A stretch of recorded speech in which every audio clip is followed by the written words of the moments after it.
And lane 4 and 5, Leonard and Agweke. Leonard with a good start. And she's taking a nice lead right now. She looks strong. Adams coming up on lane 2, but it's going to be Taraya Leonard from South Bend, Washington, with a strong race in Heat 3. So Taraya looking very strong for the Panthers. She takes that heat, and then once again we're going to see our Northside Auto Parts replay. She got out of the block well and really ran strong, good form as she accelerates. And our team really did a nice job. Agweke with a little late flourish. We'll check the times, of course, and then we'll bring you the finalists here tonight at Rice Field. And that was amazing. Our friends from Bowling Vision Center. Amazing happens here.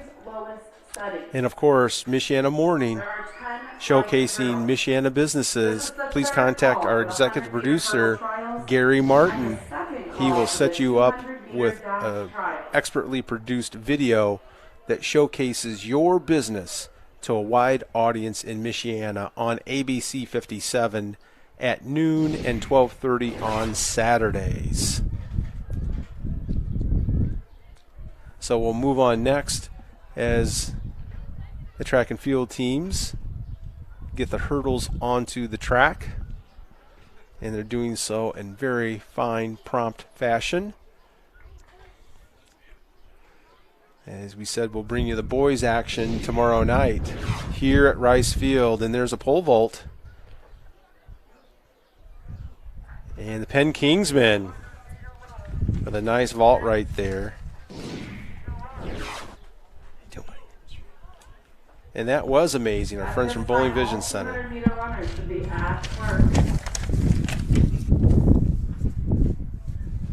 And the wind's kind of picking up a little bit now. So now they're getting the competitors ready for the hurdles.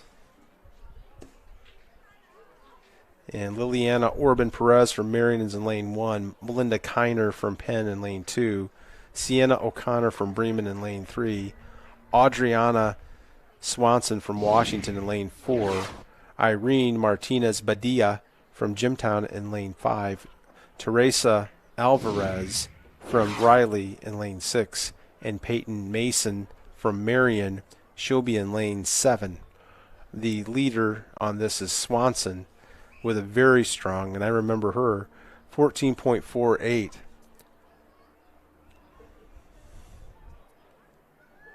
Adriana is somebody to keep an eye on. She's an outstanding hurdler.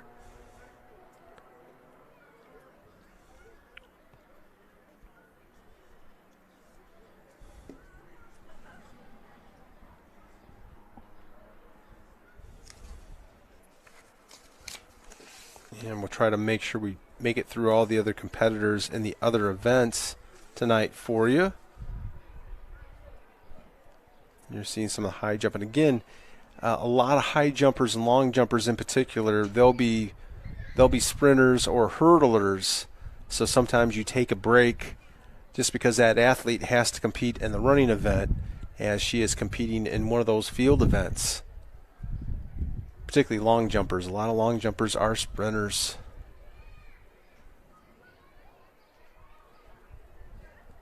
Or hurdlers.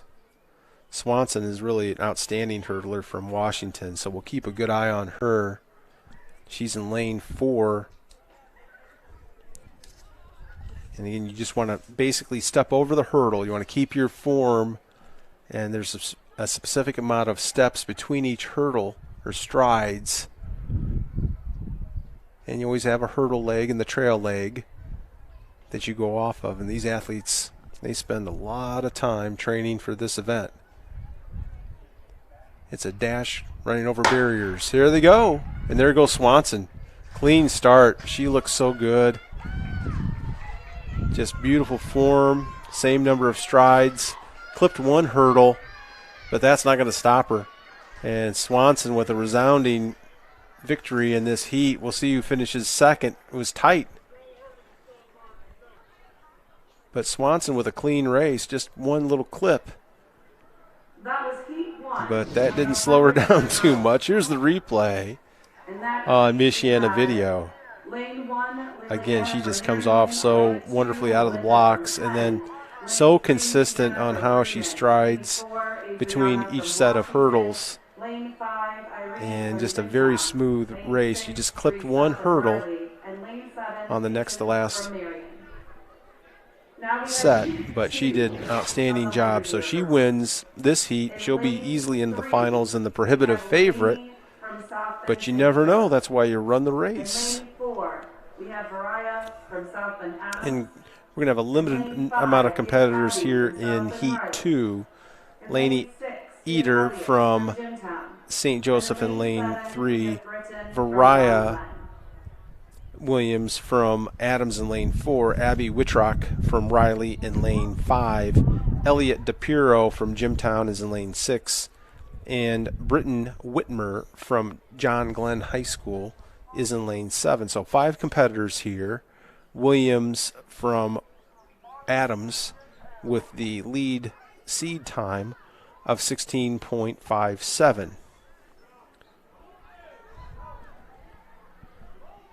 So those competitors are getting organized. And we see on the far away the discus competition continues to move on. We've identified those competitors, and we'll bring you those final results and give another shout out to them.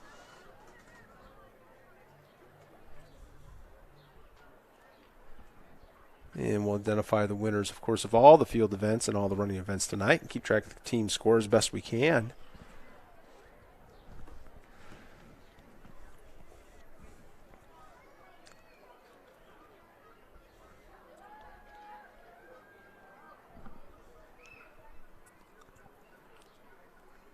They're doing a nice job of staging competitors in the middle of the field, and right now we're just confirming everybody's placement of where we're at. And I see 5 athletes, and we should have all the athletes we need for this heat. And of course, athletes are getting staged behind this set of young ladies for Heat 3.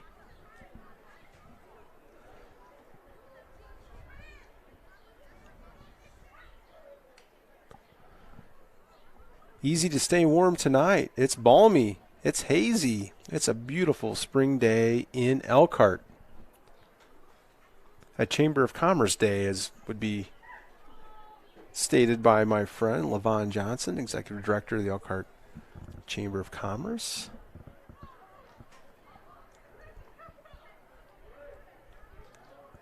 Of course, spring weather in northern Indiana has a lot of variables to it. And now I think we got everybody squared away. And the official has grabbed his bullhorn and the starter pistol.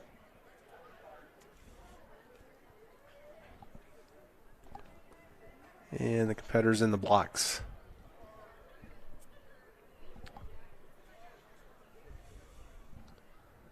Again, Williams is in lane 4. She's in the red top and the blue shorts. There you see the competitors, our fine camera work, all orchestrated by our executive producer, Gary Martin. A clean start and a good start out of there for Wittrick. But now Williams from Adams takes the lead halfway through. She looks strong, and she's going to win it. So again, though, right there, Abby Wittrick from Riley looked pretty strong. We'll see what her time is before the finals tonight. There's our CarQuest replay. You see him coming out of the blocks. And Wittrick really had a strong start, but Williams, Variah Williams, she really came on strong and looked very good with her form through these hurdles as she wins this heat. Clipped the last one. And that was amazing, our friends from Bowling Vision Center. Heat 3 will have Taylor Higgins And she's one of those Higgins girls, our good friends Daryl and Jenny Higgins, with the 5 daughters, and no Taylor from basketball, and her sister's in this one too. So Ava Stevens is in lane 3 from Penn. Hannah Pizzato from Bremen, lane 4. Brennan Moser from St. Joseph is in lane 5. Elizabeth Higgins is in lane 6. From Elkhart. And in lane 7, Eliza Paredes from from New Prairie is in lane 7. So in this heat, Pizzuto from Bremen at 16.76 is the favorite. The Higgins girls will try to run her down with the rest of these competitors. And once again, once we get to the finals, we'll identify those student athletes. And Elkhart, the Higgins girls, are the 2 hurdlers in the 100-meter hurdles, at least for Elkhart, that are competing tonight. And we'll look forward to seeing these young ladies next winter in basketball.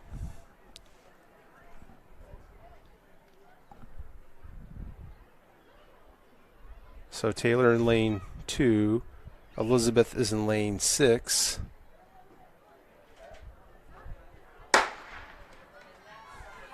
And a clean start again. And Pizzuto from Bremen looking strong. And she's going to win this race. The Higgins girls a little bit behind, but Elkhart out there competing. So again, we'll bring you the finals tonight, and we'll identify those student athletes who made the finals in the hurdles later on. There's our replay. And again, Hannah Pizzuto from Bremen High School looking very strong. A few little stumbles and a few different hurdles clipped, but Hannah got through it, and she'll be in the finals tonight.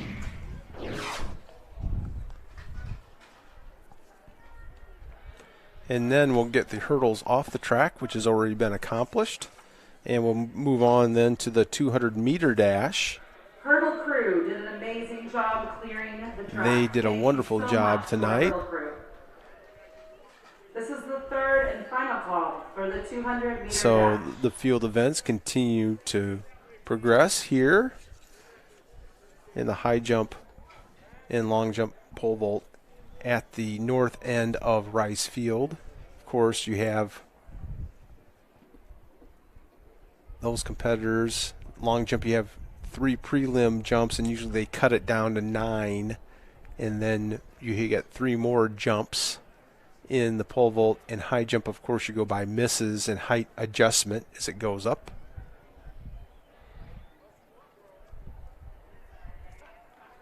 Three consecutive misses will put you out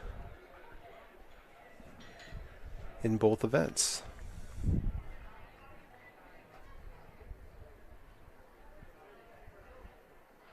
And this is just a wonderful track and field facility to host this event. And as I mentioned, part of the Coach Tom Kurth Athletic Complex. And Coach Kurth, not only a legendary football coach, but a legendary track and field coach, garnering a state championship in 1993 in boys track and field. And he just loved this facility and spent a good portion of his life at it. So aptly and appropriately named after Coach Tom Kurth. Also should mention, in the old days, the track here, the actual track, was named in honor of Matt Ronzone, who was a longtime track and field coach at Elkhart High School. And I was talking with somebody the other day that somewhere, somehow, some way, we sure as heck have to do something for Mr. Jim Eager. Coach Eager was a Bringle Award winner in 1955 at Elkhart High School, longtime coach at Elkhart High School, later at Elkhart Memorial High School in track and field, and then helping out with the Lions. So like our friend Phyllis Tubbs. He went from a Blazer to a Charger to a Lion. But Jim Eager had tremendous impact on thousands of young people here in Elkhart. So we'll figure that out along the way. But wanted to give a shout out to Coach Eager and hope he's doing well. So the track and field competitors, the field events continue to go. Pole vault with a miss. And of course, as I mentioned, you had the 100-meter dash and the 100-meter hurdles. The 200 is going to get staged down at the northeast corner of the track and field facility. And of course, some of these competitors, again, might be in the long jump or high jump, so you might have to have a interruption in the proceedings, so to speak, for them to be able to run their race.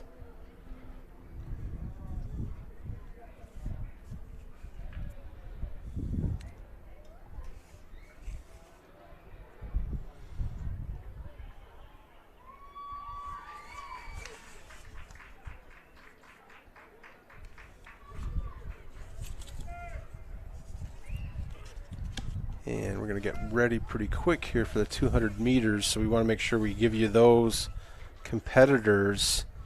Esther Jacobs is in lane 1, Sammy Walker from Glenn in lane 2, Sevilla Ogwoke from Penn in lane 3, Jaliyah Williams from Elkhart in lane 4, Emma Kincaid from Bremen in lane 5, Tierra Lane from Marion in lane 6, and Leah Dainty from Marion is in lane 7, and Jaliyah Williams from Elkhart with the top seed time of 25.60. So Williams in lane 4 for the Elkhart Lions, and she has the top seed by a full second. And off they go. Williams looks strong. You can see her in that white headband as she comes around the turn and heads down the home stretch. And she looks very strong with her form. Followed closely by the Bremen runner, who was, again, Kincaid, but Williams, and she'll take she'll take a break on the field. Great work, team. Oh, mercy. And again, that's difficult. She just ran a race about 15 minutes ago, but again, she looks strong. I don't think there was any injury for Williams. I think she was just happy to complete this prelim, and then she'll get ready for the finals. Again, Kincaid looked really strong for Bremen, and we saw Walker and Ogwoke from Glenn and Penn. So again, we'll get the times. There's a successful vault. And now heat 2 of the 200-meter dash. And then we're going to have heat 2 coming up here. Lane 1, Emma Martin from Jimtown. Lane 2, Macy Ernsberger from New Prairie. And they're getting the runners staged on. Lane 3, Kyla Foster from Bremen. Lane 4, Brenda Dale from Elkhart. Lane 5, Kanaya Ellis from Clay. Lane 6, Zoya Turk from Penn. And lane 7, Jaya Bolden from Adams. And there's a high jumper. That's successful from the Jimmies. And then we're going to go to heat 2 for 200-meter dash. Emma Martin in lane 1 from Jimtown. Macy Ernsberger from New Prairie, lane 2. Kyla Foster from Bremen, lane 3. Brenda Dale from Elkhart is in lane 4. Kiana Ellis from Clay in lane 5. Zoya Turk from Penn in lane 6. And Jaya Bolden from John Adams High School is in lane 7.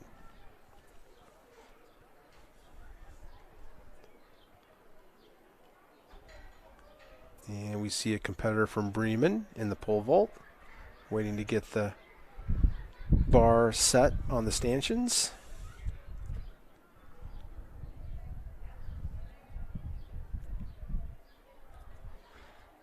And they're doing a nice job of getting the competitors in the 200-meter dash organized here. And again, in this event, Brenda Dale from Elkhart, she has the low time of 25.80, just behind her teammate Williams, who finished first in Heat 1.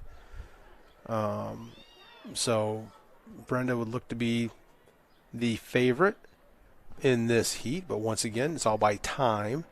Of course, usually the winner of the heat automatically advances, and they usually have one of the top times in any event.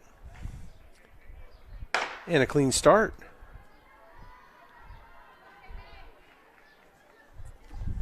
Dale always brought a lot of energy on the basketball court, translating that here on the track. And she's in a tight race coming down the home stretch, but now she's starting to lengthen her lead. Striding out right there, though, from Bremen is Foster, and Foster looks like she might have got Dale at the finish, but again, it's going to be a strong time for Brenda. And there's our Northside Auto Parts replay. We'll watch this race, tightly contested, as you see him come around the far turn into the home stretch, basically eighth of a mile, but a dash, a sprint all the way. And you look like Dale was going to lengthen this, but a late surge from Foster. And let's see if Brenda was able to hold on. And yes, she did. Brenda did hold on. Foster on her heels, but a nice finish, a nice result for the Elkhart Lions. And now in our final preliminary track and field event tonight, on the track at least, you're going to have some competitors, none from Elkhart in this heat. Aliza Martinez from New Prairie in lane 1, Janiyah Wilson from Washington in lane 2, Kiara Barton from Riley in lane 3, Lydia Goodsell, who we just saw earlier, from Glenn in lane 4, Samara Ford from Riley in lane 5, Sarah Prokop from St. Joseph in lane 6, Kylie Wygand from Jimtown in lane 7, and Brenaya Wells from Washington, Brenaya, I should say, from Washington in lane 8. And again, if I mispronounce your name, I apologize. We were trying to give you a shout out.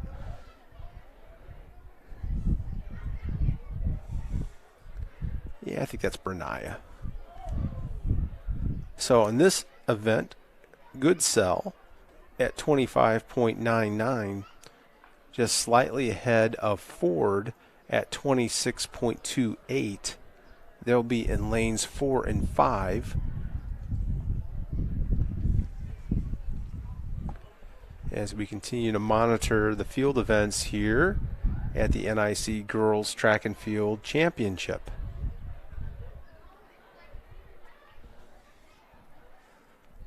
On a beautiful, balmy night.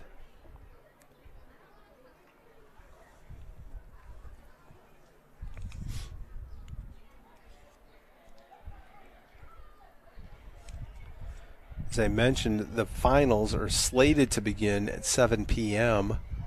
on the track. And there's the start of this prelim here in the 200-meter dash. Another clean start. They come around the far turn. Goodsell looks strong from John Glenn, but right with her is Ford from Riley, as we expected. Goodsell trying to stride out. Ford staying right on her heels. But Goodsell looks very strong as she's going to cross the line. So Lydia Goodsell from John Glenn High School, the winner of Heat 3, she'll be in the finals. She'll be both in the 100-meter dash and in the 200-meter dash. So we'll look forward to seeing her compete. And, of course, we'll bring you all the rest of the competitors. There's our Northside Auto Parts replay. And, again, they're coming around the turn, and then with a tailwind, wind definitely out of the north tonight. And Goodsell with very good form, and so did Ford from Riley. as they both, I would think, would certainly, Ford will also compete tonight in the finals here at Rice Field. Hurdle crew, we are going to not put hurdles on the track yet. There is the pole vault event and a disappointed competitor. But as you watch this compete tonight, of course, we're narrowing the competitors in both the high jump and in the pole vault as the height continues to increase. More student athletes fail at that height. In 9th, Glenn. 8th, Bremen. 7th, Marion. 6th, Riley. 5th, New Prairie. 4th, Elkhart. And third, probably the only small break that you have in a track and field meet of this nature really on the track is before the finals that we'll be bringing you tonight. And in first, South Bend Adams. And we'll get to with their final time of 9 minutes, 50 seconds. All of those competitors for you. Eloise Bolero, Emily Shepard, Isabella Soames, and Agnes Hassler. Congratulations, Adams. So Adams officially won the 4x800 meter relay. We have the results of the 100-meter hurdles. In our qualifiers going to tonight's finals race will be Elizabeth Higgins from Elkhart, Lainey Eder from South Bend St. Joe, Ava Stevens from Penn, Irene Martinez-Bedia from Jimtown, Brennan Moser from South Bend St. Joe, Abby Ritrock from Riley, Hannah Pizzuto from Bremen, Mariah Williams from South Bend Adams, and Adriana Swanson from South Bend, Washington.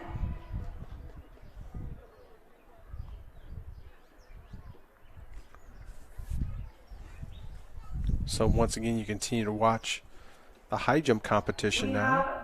Competitor from South Bend, Washington, the Panthers. Before I start that, we are going to want the hurdle crew. Can we please have the hurdle crew put the hurdles onto the track? So we're going to get ready crew, as quick as possible. For Let's get our hurdle crew to place the hurdles out on the track. The schedule of events tonight. We're going to have the hurdles on the track. And again, usually we have a designated start time, but they might go a little quicker tonight. We'll try to keep on top of that for you.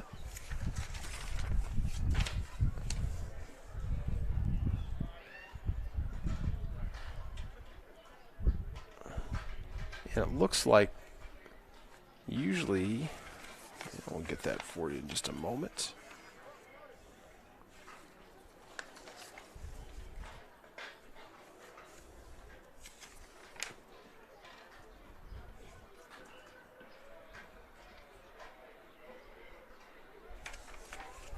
We're going to go to the high jump, or pardon me, to the hurdles first tonight. And we're going to watch the competitors get set up here.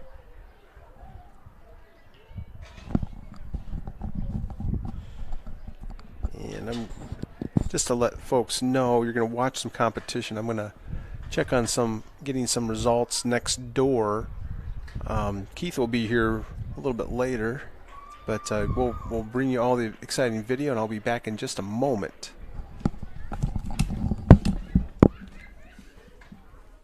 Premium Concrete is a locally owned family business in business since 2004.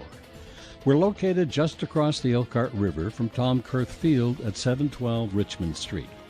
Premium Concrete specializes in municipal and utility work, along with heavy industrial and commercial concrete projects.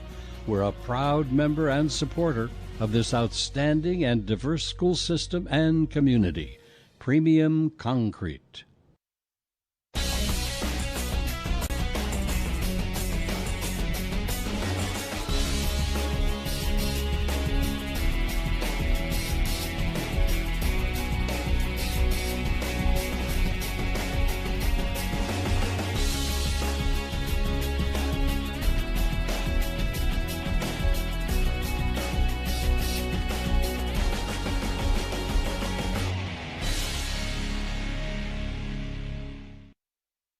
voted the #1 home and garden center. Discover Linton's Enchanted Gardens and explore 9 acres of family fun. Enjoy the free petting zoo, ride a swan paddle boat, walk on water inside an orb, mine for gems, ride a quad cycle, and so much more. Visit the area's largest home and garden center. Be inspired by all the beauty. Dine at the Garden Cafe. Easily accessible on County Road 17 in Elkhart, off the toll road or bypass. To plan your visit, go to littons.com.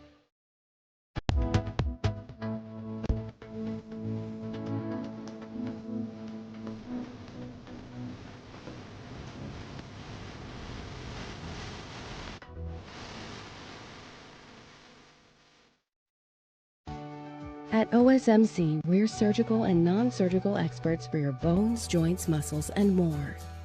We take time with you. We listen, then offer you treatment options. You decide on the solution that's right for you.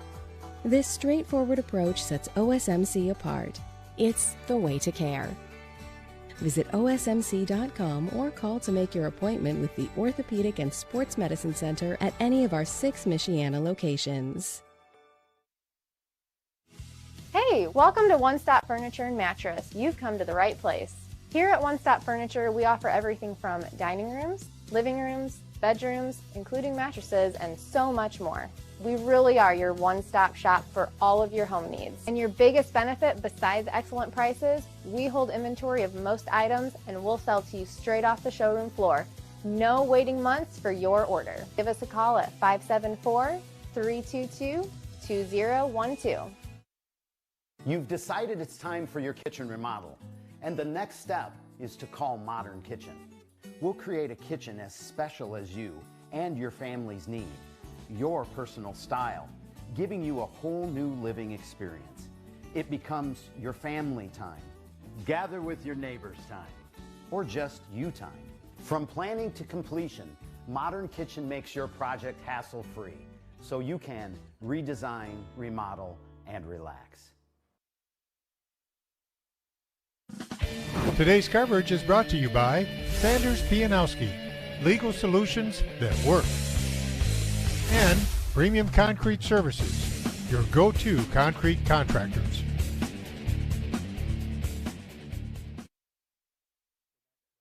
In Elkhart for the 2024 Girls NIC Track and Field Championship. And we just received, and our thanks to Michelle Geip from Elkhart. She provided me with the finalists in the 100-meter hurdles.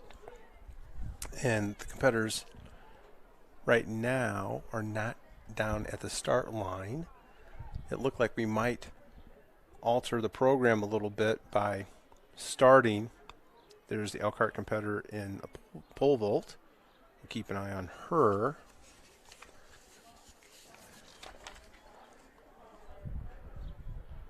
Stay there.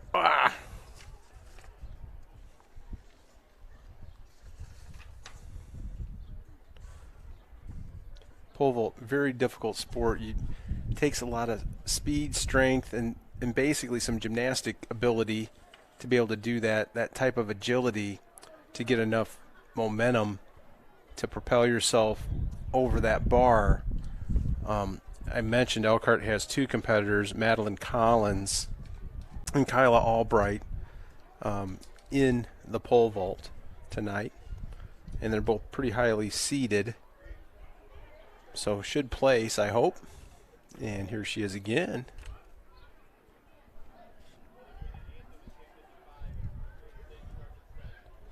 Got to have a little bit of a daredevil in you too to compete in the pole vault. Oh goodness. It really looked like she had the height, just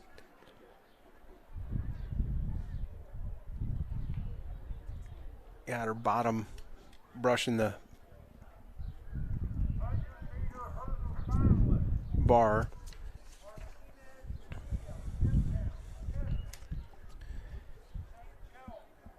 And we do have 100-meter hurdles being identified for the finals. They're going to stage them. And I was told that we had a tie, as we're watching the pole vault, for the last placement on time in the 100 meters. Darn it.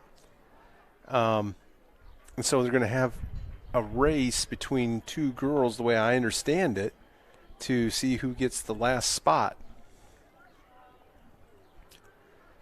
But we have the hurdles on for the finals. The meet officials were telling each other who was there, but in the booth it was already announced to the girls who had qualified.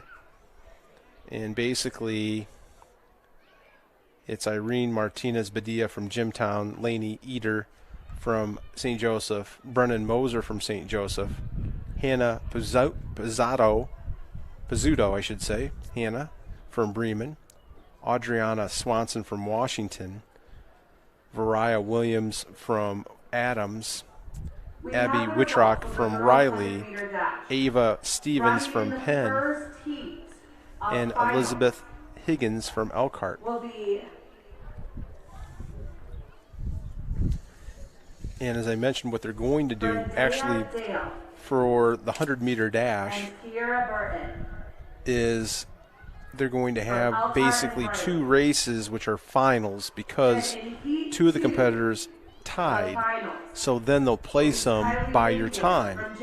And so they'll place basically the 9th and 10th place competitors in one race, and then the other competitors in the other race, but they're both finals, so to speak. So a little bit difficult in a two-person race, but the two young ladies will race each other for time and then have another quote-unquote finals competition.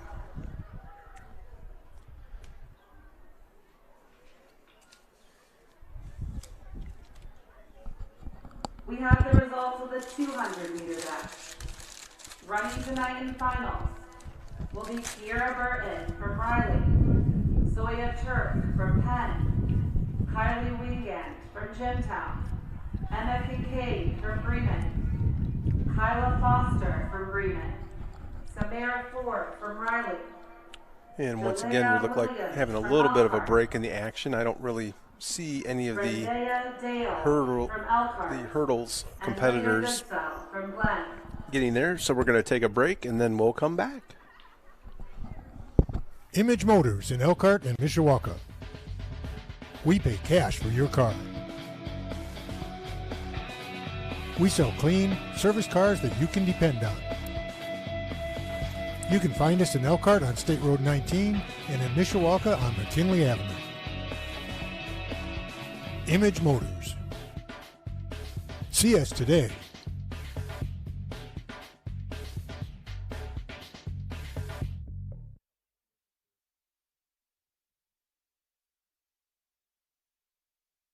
Here at A1 Concrete Leveling, we pride ourselves on our experts who will do whatever it takes to restore your concrete to its original condition. We hydraulically pump either a mud concrete mixture or an environmentally friendly polyurethane compound. As soon as we're done, we patch up and you're all set. A1 is here to make the process as simple and clean as possible. A1 Concrete Leveling. Looking for a Medicare plan's easy, right? If you like reviewing dozens of plans all by yourself. Or you can turn to Health Markets and let your local licensed insurance agent help make it easier to find the right plan for you. Working together, we'll help you compare a range of plans in your area and find the one that fits your needs and budget. The Medicare annual enrollment period is here. Call the number on your screen to talk with your local Health Markets agent today. Make this spring all about enjoying the experience. When you ride on your new Ferris commercial mower featuring patented suspension technology, you'll have more than freshly manicured grass. You'll experience productivity and comfort like never before. And because you won't be slowing down for those rough spots, you'll mow more lawn in less time. Ferris, experience suspension.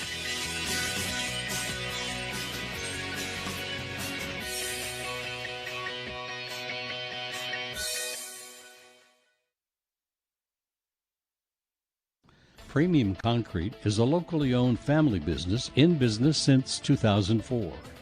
We're located just across the Elkhart River from Tom Kurth Field at 712 Richmond Street. Premium Concrete specializes in municipal and utility work, along with heavy industrial and commercial concrete projects. We're a proud member and supporter of this outstanding and diverse school system and community. Premium Concrete.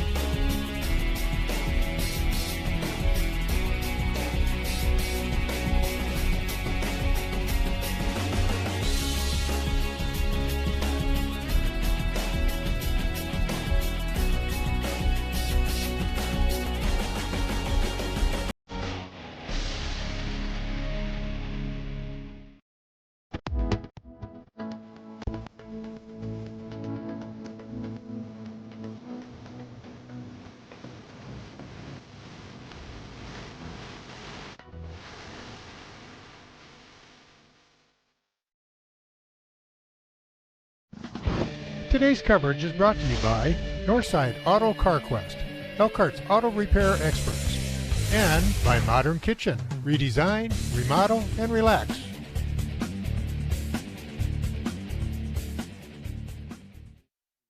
At the NIC Track and Field Championships, with the Elkhart competitors in the high jump, successful jump. And Gary, I think you were going to run a replay. Here we go. And there she goes. Little rattle of the bar, but it stays on. That's all that counts.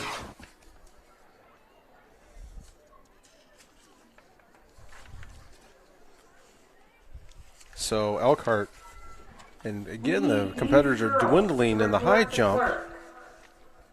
So that looks like a good result for Elkhart in the offing. Elizabeth Higgins, Lainey Etter, Ava Stevens, Irene Martinez-Bedia, Brennan Mosier. So we're going to show a replay for you right now from tonight's competition.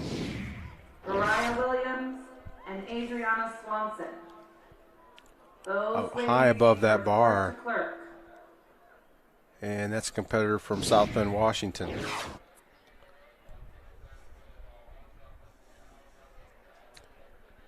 Mentioned in the high jump, we have Whitmer from John Adams, Franklin, Williams, Furbringer, Macer, Bolden, Howard, Kloska, Miller, Janeski, Madeline Collins from Elkhart, also in the high jump, Kennedy Ivory, Alexis Gerlson, Megan Carroll, Tegan Feathers, Justice Williams from Jimtown, and that has to be Anna McCullough from Penn, and Quinn Driscoll from Penn, and Kyle Drummond from Elkhart. And we are going to play our national anthem before the start of the finals. Here we go.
And once again, we're back here at Rice Field, and we're now getting ready for the 100-meter hurdles final.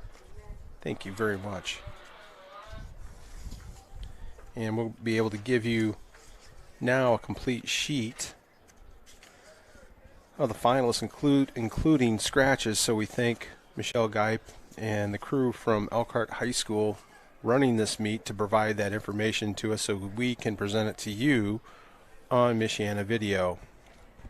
So as I mentioned, for the 100-meter hurdles, they'll have 9 competitors that I already identified for you, but we'll do it once again for you once we get closer. And just to let you know on the scoring tonight, 8 places score. First place 10 points, second place 8 points, third place 6, fourth place 5, fifth place 4, sixth 3, seventh 2, eighth 1 point, which is traditional scoring in track and field. As we continue to watch the competitors across the way,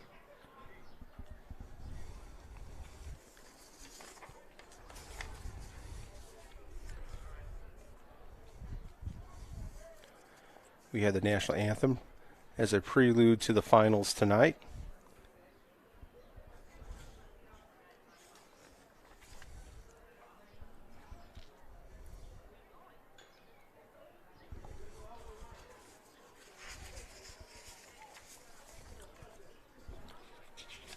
We also should identify the coaches from the schools.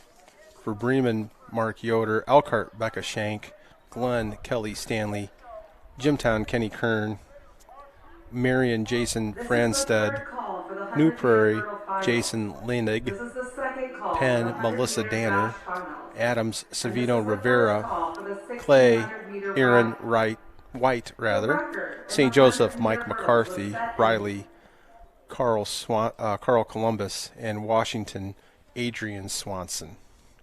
So we appreciate all the hard work that those head coaches and their staffs put into to invest in student athletes.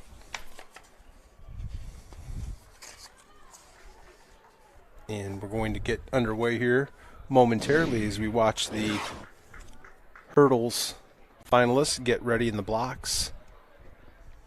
And again, it's going to be Irene Martinez Padilla from Jimtown in lane 1, Laney Eder from St. Joseph in lane 3, Brennan Moser from St. Joseph lane 3 rather, Eder in lane 2, Pizzuto from Bremen in lane 4, Swanson from Washington lane 5, Variah Williams from Adams in lane 6, Abby Whitrock from Riley in lane 7, Ava Stevens from Penn in lane 8, and Elizabeth Higgins from Elkhart is in lane 9. And now we're about ready to get underway. We might get underway a little bit before 7 o'clock, which is just fine. And really the crew, again, doing a nice job. As you see the competitors, and based on time, Swanson from Washington with a time of 15.10, more than a second ahead of her next competitor, which is Variah Williams, who was at 16.47. Pizzuto at 16.73. But you have to run the race, and anything goes in the hurdles. There's a great look at Elizabeth Higgins. Wonderful family.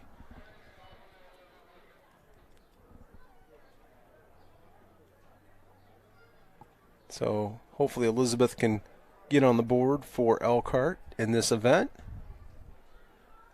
And again, we appreciate all the NIC competitors, their friends and family who are watching us on Michiana Video. Like us and follow us, and on the WSBT media platforms. So Swanson in the white top in lane 5. Williams right next to her from Adams, lane 6.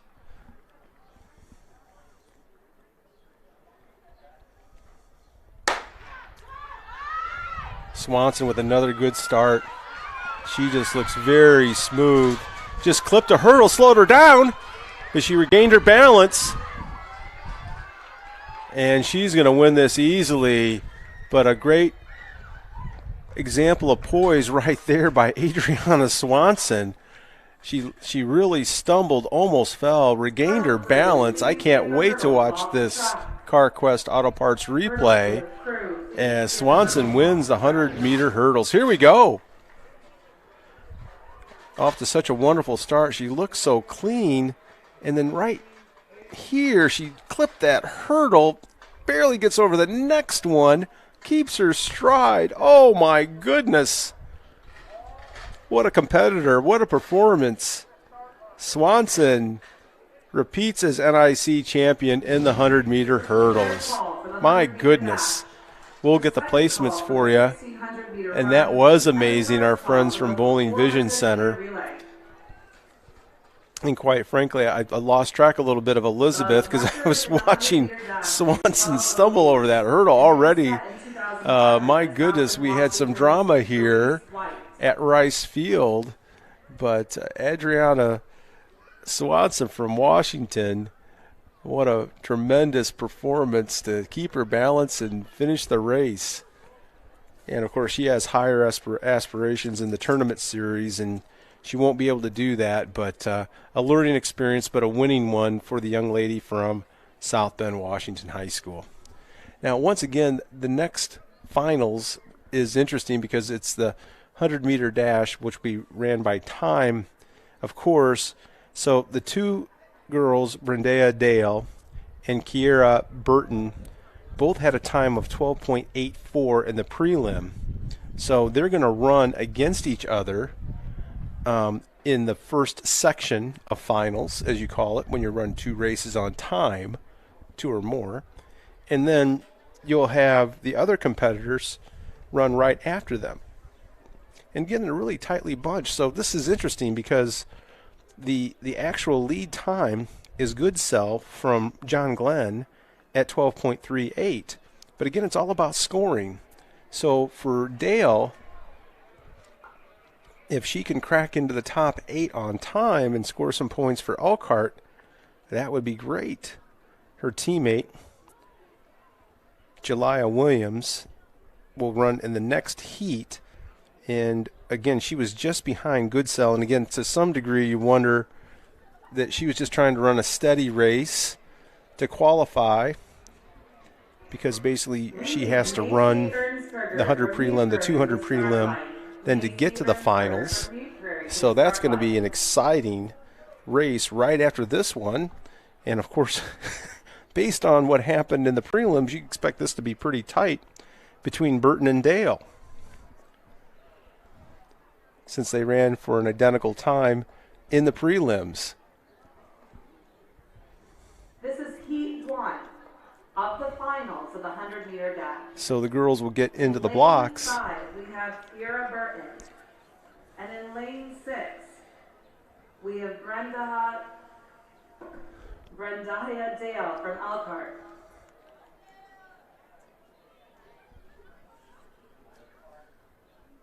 Brendea Dale and Kiera Burton from Riley on the inside, Dale on the outside, running in lanes 5 and 6, as we continue to watch that competition in the pole vault.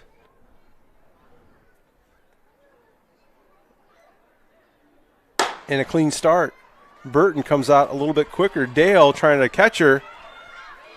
And they're going to run neck and neck as they did in the prelims. Here comes Dale. She's churning, and she's going to win it. We'll see what her time is. Brendea Dale with a nice effort to overtake Burton, who was off to a strong start. There's our friends from Northside Auto Parts replay.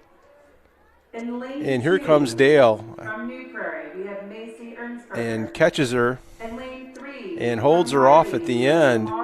And again, we'll just have to watch that time to see where Brendea Dale places. From Elkhart, we have Jelia Williams. In lane 5, from Glenn, Lydia Goodsell. So we'll get ready for the second final. Tara Leonard.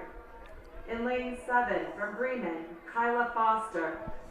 In lane 8 from Penn, Sophia Uglo. And in lane 9 from Jimtown, Kylie Wigard. So we're going to get the competitors in the second section again by time. Macy Ernsberger from New Prairie in lane 2, Samara Ford from Riley lane 3, Jelaya Williams in lane 4, Lydia Goodsell in lane 5, and that's Jelaya. I gotta say it right. Jelaya Williams. Sorry, Jelaya. In lane 4, Goodsell from Glen in lane 5, Tierra Leonard from Washington lane 6, Kyla Foster from Bremen in lane 7, Sophia Ogwoke from Penn in lane 8, and Kylie Wygand from Jimtown is in lane 9.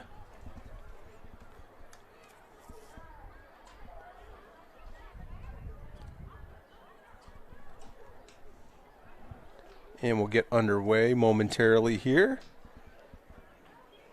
as the girls get in the blocks. So you really want to keep your eye in the middle of the track, lane 4, lane 5. And again, Williams in that distinctive white headband. And Goodsell right next to her, and they're off. Goodsell with a good start, but here comes Williams. Leonard in lane 6 looks strong. Goodsell looks very strong. And Goodsell's going to win it. Right there, closely for second was Williams from Elkhart and Leonard from Washington. We'll get the official placement for you when we have those results. But Lydia Goodsell with a strong race. Here's our replay. As you see, she got off to a strong start, as did Leonard from Washington in lane 6. Williams looked like she was gaining some momentum right there halfway through, but Goodsell, she found another gear. This is the third And call a for the very 1600 strong race run. for the John Glenn Falcon The runner, second call for the 400-meter relay. as she's going to be And the third winner call for the of this 400-meter 100-meter dash. The record in the 1600 run is 4 minutes, 56 seconds, and 55 So great job by our Michiana video production team, and that was amazing. Our friends at Bowling Vision Center. Amazing happens here. And now we're going to get ready for the 1600-meter run. And there is only one run. You have 19 competitors. So what they do, they try to basically get them set by seed, by time, which is the only way you can do this. You are not actively warming up for your event. You need to So leave the football field by and go seed, to the we have visiting Isabella center, your Bial location. from New Prairie, Izzy Frabut from St. Joseph, Mary Eubank from Penn. She's the number 1 seed. We remember Mary from last year. Ariana Balingning from Penn. I'm just going to go through the competitors. Lucy Garvey from Adams, Hallie Kluckow from Bremen, Rebecca Anatolius from St. Joseph, Megan Freitag from Riley, Elena Dibley from Elkhart, Valeria Cruz Portillo from Elkhart, Deidre Tomaszek from Marion, Sam Legge from Marion, Sierra Vincent from Glen, Stella Mowry from Riley, Natalie Klemchuk from New Prairie, Anna Borger from Adams, Lindsay Bird from Bremen, Jenna Jester from Jimtown, and Macy LaFree from Jimtown.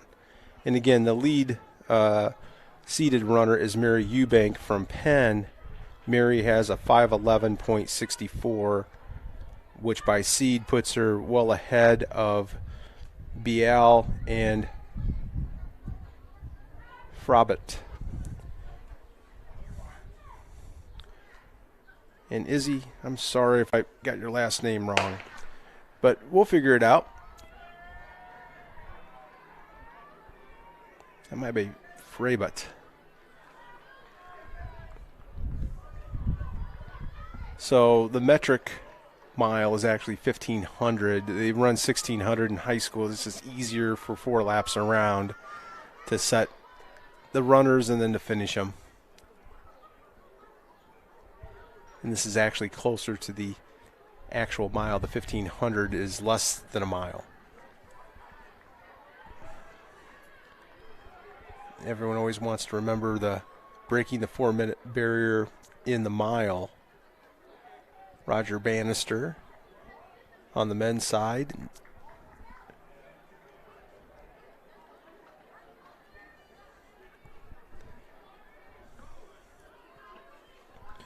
And that would have to be Mary Eubank from Penn with the lead, and her teammate Ariana Bileneg right behind her. And again, Ariana, I'm sorry if I mispronounced your last name. I gave the general apology early in the broadcast, but since we're in the finals, I need to do it again. But we want to highlight all of these student athletes who represent themselves, their family, and their schools. So Mary Eubank, she's really a strong runner.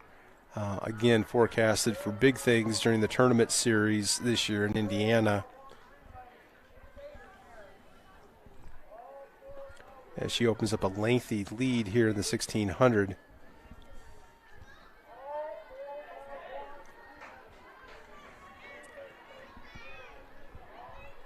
And we'll try to pick up those Elkhart runners as well. They're a little bit further back in the pack, but really with pretty strong seeds, so we'll see if they can place. So Mary Eubank, she just has that really wonderful form, keeps her arms in, keeps the same pace, nice stride, runs through the corners with her form. And again, her teammates in second. The Bremen competitor, who must be Kleckau, is in third. Elkhart would be 1, 2, 3, 4, 5, 6, 7th and battling for 9th right now after completing the halfway mark of the race on lap 3. Some of the other competitors just finishing lap 2, but again, they're trying to get a personal best. They're trying their best to compete, pace themselves.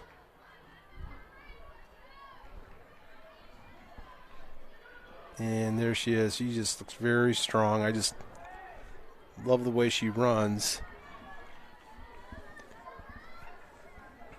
Very relaxed. Of course, I'm sure she's checking her splits.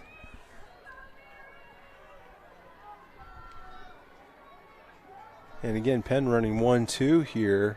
They'll rack up a lot of team points. New Prairie right there, Isabella Bial. And the Bremen runner, Isabella Bell from New Prairie, Izzy Freiblatt from South Bend St. Joe, Mary Eubank from Penn, Ariana Bolinek from Penn, Lucy Garvey from and South again, Bend Adams, Haley Klockow you see from Mary Bremen, Eubank Rebecca looking very strong. Folius from South Bend St. Joe, Megan Mary Freiblatt with from a South sizable Bend Riley, Elena Dibley from 50-meter Elkhart, lead Valeria Cruz on the from Taylor backstretch. from Elkhart, Deidre Thomas from Marion, Sam Legg from Marion, Sierra Vincent from Glenn, Stella Maury And we'll from continue to Riley, watch this race Natalie Clemson from Newbury, as Anna a Borger couple from Jimtown South runners Bend, Lindsay are Bird completing from Bremen, Jenna lap Jester 3, and from Eubank Jimtown, looks very strong. Casey LaFree from Jimtown. Here she comes down the home stretch, Into the straightaway. and she's going to win the 1600. And now she's picking up speed here in the home stretch for a time. And Mary wins it. And now here come the other competitors. Her teammate Ariana trying to hold on for second. A good battle for third and fourth between New Prairie, St. Joseph, Bremen runner in fifth.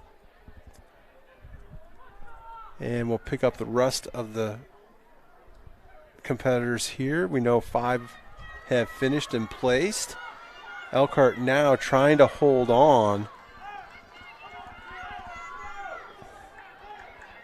And that is Valeria Cruz Portillo. She's now fallen to 8th. And that's apparently where she's going to finish. So she's on the scoring stand with an 8th place finish. And then we watch the rest of them. There's Alana Dibley. She's going to finish 12th or 13th, roughly.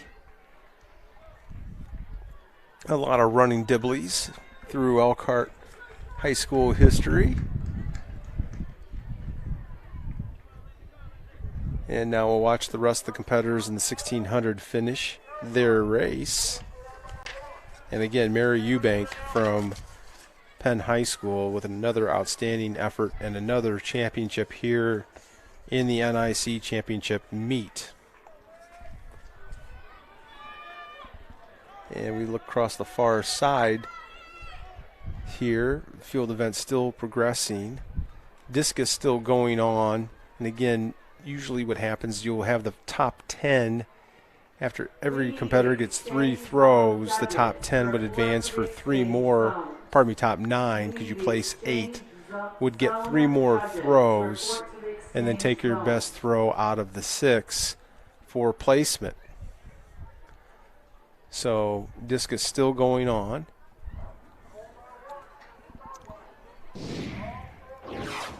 And here's our replay, and a strong finish for Mary Eubank from Penn High School, as she is the class of this field.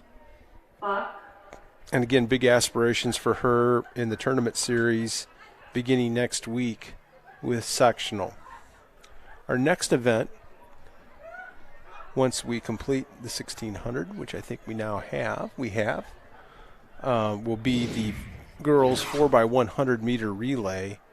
And again, they'll run in 2 sections because of the number of teams, so it's timed and it's seeded.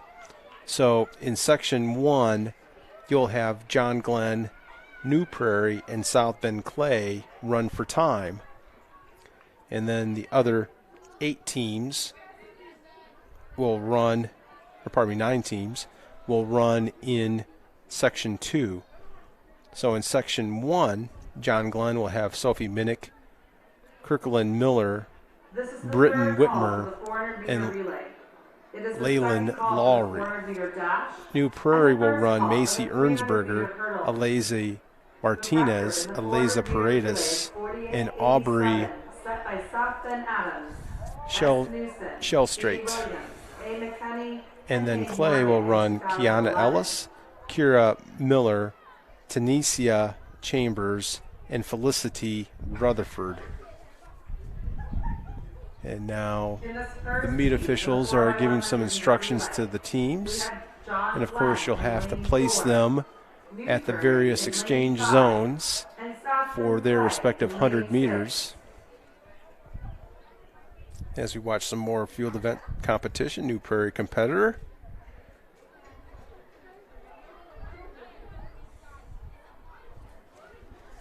And of course, we're trying to spotlight as many student athletes as we can. That's why we're here.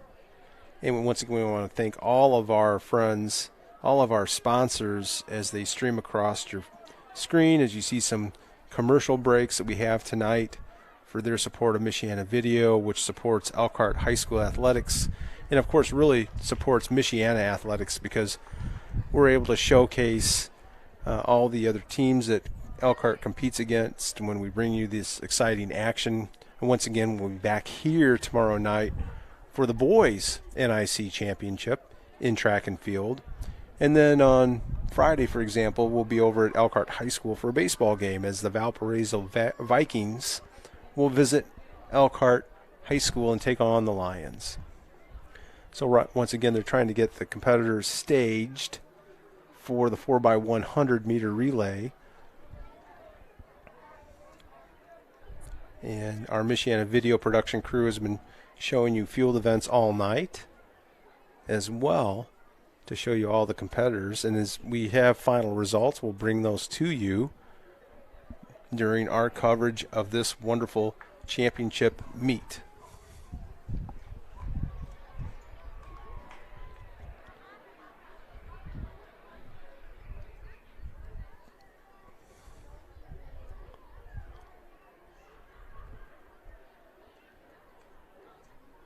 And now we can see the teams go to their respective spots.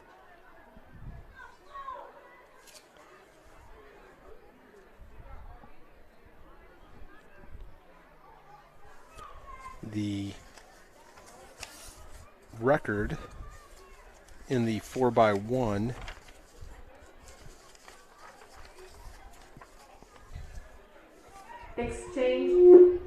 is held by South Bend Adams from 2011. Newsom, Williams, McKinney, and Morgan with a time of 48.87, which would look not to be in jeopardy tonight based on the seed times, but a record that has stood up for 13 years. I thought that hurdles record might fall tonight with Swanson, but by stumbling, I doubt she beat Deza Moore's meet record of 15.11 set in 2014. And I love this. Anna Rohr, who went on to the University of Notre Dame, stand out, and also a national runner for the United States. She has the record in the 1600 meter run at 4:56. So here we are in the 4x1 in section 1, a 3-team race. Glenn, New Prairie, and Clay. Clay with an early lead during the second leg here. We'll hand off for the third leg. And it's all clean all the way across. And now here comes New Prairie. And we'll go to the anchors. New Prairie with a nice lead. Clean handoff. John Glenn and Clay to follow. But in this section, it's going to be the New Prairie Cougars with the win in section 1 of the 4x100 meter relay. And our meet officials have done a nice job. They're already getting the girls staged here at Rice Field for section 2 of the 4x1. And again, the biggest thing, you're going to have to get the blocks for the lead runners and get everybody set.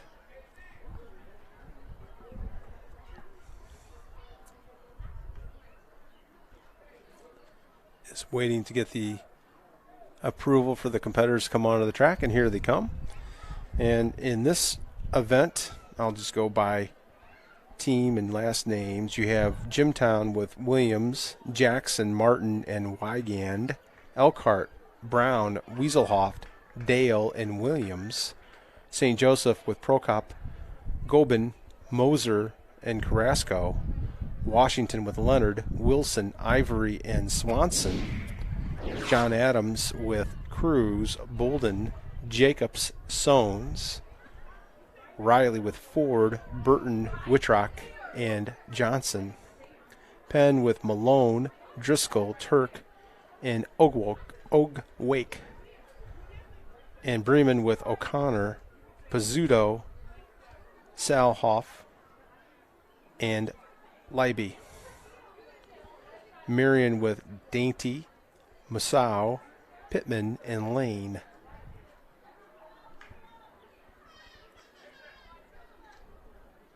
And now the competitors getting into the blocks. It'll be interesting to see how Elkhart runs here with Williams at the anchor. And I'm sure she was expecting that she would have a tight race, but a winning race in that 100-meter dash. But just an outstanding effort by Goodsell from John Glenn. Lane 4, South Bend, Washington. Lane 5. And of course, I also want to keep an eye on the Washington team. Swanson in lane 4 is the anchor for the Panthers, so we'll keep an eye on Adriana.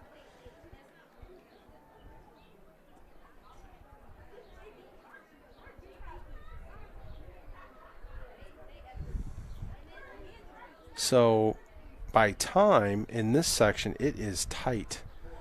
Washington. Remind all athletes and meet personnel to not cross in front of the camera at the finish of a race. So Adams at 50.50, Riley at 50.54, Washington at 50.67, and Elkhart at 52.04, St. Joe 51.7, Penn at 50.76. They are tightly bunched, so you have to have good handoffs, good exchanges, and this is going to be an exciting race. My goodness.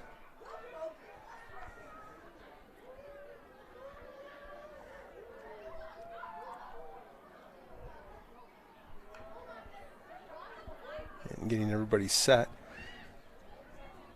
And again, you're going to have a little bit of an interruption. I'm not sure if the long jump is completed yet. Now it does appear to be. At least there's a cone in front of the pit, which would indicate it's completed, or at least stopped for the time being. And the high jump pit, there's still a bar there, and looks like we still have pole vaulting going on.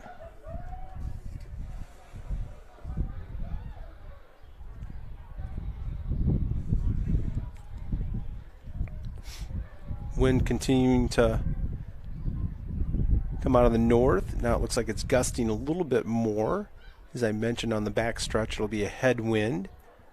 On the home stretch, a tailwind here at Rice Field. So now we're getting ready for the 4x1 starter now. Facing the athletes.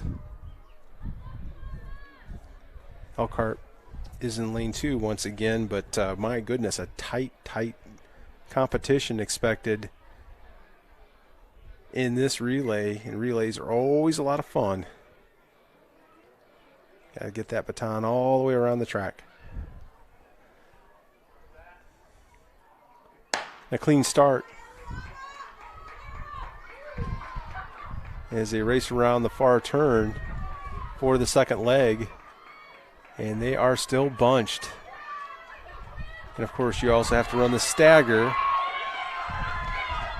And in lane 7, Penn looks really good on the far side. Now for leg 3, Elkhart way behind, at least at this point, trying to make up some ground. Washington looking really good with Penn right there, as well as Riley. But South Bend, Washington, with Swanson on the anchor, they're going to take it. So a very competitive race, very exciting. But the South Bend, Washington Panthers with a nice win in the 4x100 relay. We're going to watch our CarQuest Auto Parts replay, our friends. We will not have a final result for the 100-meter on County Road 6 in Elkhart. until the end of the meet. We'll see. That was amazing, though, our friends from Bowling Vision Center. And again, thanks to all of our sponsors, including Bargain Right, Premium Concrete Services, Patriot Auto Group, OSMC. The 300-meter hurdles and the first call for the 800-meter run. As you see them stream across your screen, Sanders Pianowski, legal solutions that work in downtown Elkhart.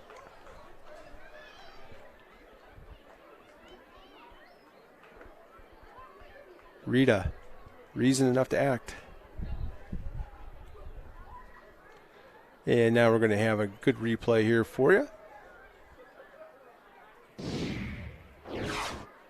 And you see them coming for the anchor, and Swanson, She looks none the worse for wear after that hurdles race. She ran a really strong race to win it for the Panthers on the last leg. A team effort, of course, but she's having a fine meet.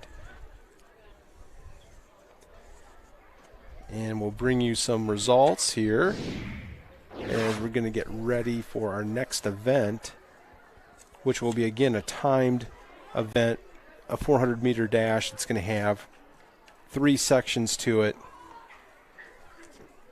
I'm going to give you the official results from the 4x800 meter relay. Again, the winner was South Bend Adams.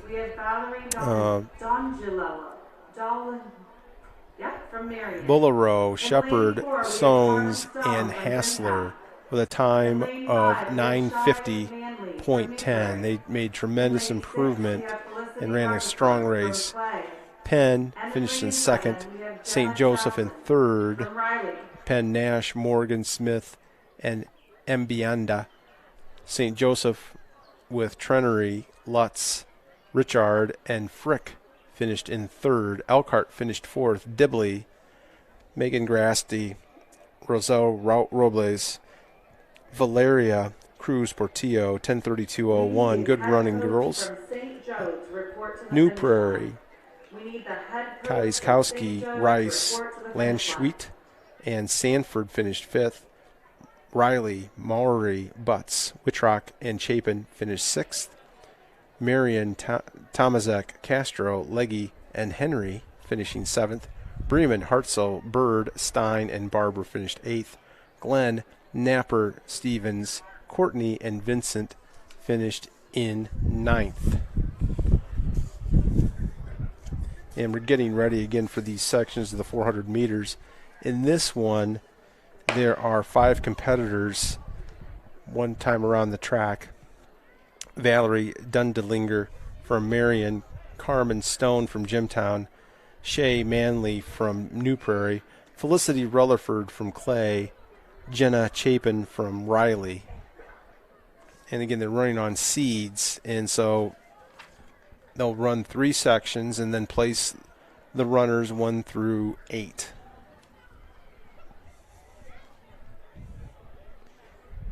And come around the far turn. These competitors trying to beat their personal best.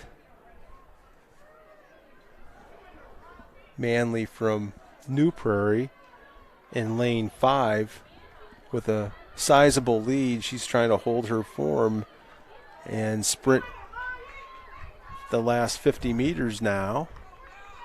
And she's going to win this section sizably, but again, it's all by time. So watch those young ladies cross the line. Elkhart will have 2 runners in the next section. We'll get to that in just a moment. They should have them staged and ready to go. So in stage 2, we'll have True Whitaker from Jimtown. As you see, our Northside Auto Parts CarQuest replay. True Whitaker from Jimtown in lane 1. Lauren Legault from St. Joseph in lane 2. Janessa Peach from Marion lane 3. Mallory Liskowski from New Prairie lane 4. Peyton Dykes from Elkhart lane 5. Ellie Dibley from Elkhart in lane 6. Kendall Taylor from John Adams in lane 7. Sione Houghton from Clay in lane 8. And Kennedy Ivory from Washington will be in lane 9. And again, in this section, looking at seed times, once again, you might have a situation where perhaps Elkhart or maybe one of the other competitors, they're pretty tightly bunched, can, by time, break into the top 8 to score points for her team. 2 of the 400-meter dash. In lane 1, and we'll give you some other results. I've already identified the girls for this section, and they're getting set. We want to give you the results from the girls. Lane 6, Ellie Dibley from Elkhart. Lane 7, 100-meter Taylor from Adams. Lane 8, Seattle dash in just a moment here. And then lane 9, Kennedy Ivory from Washington.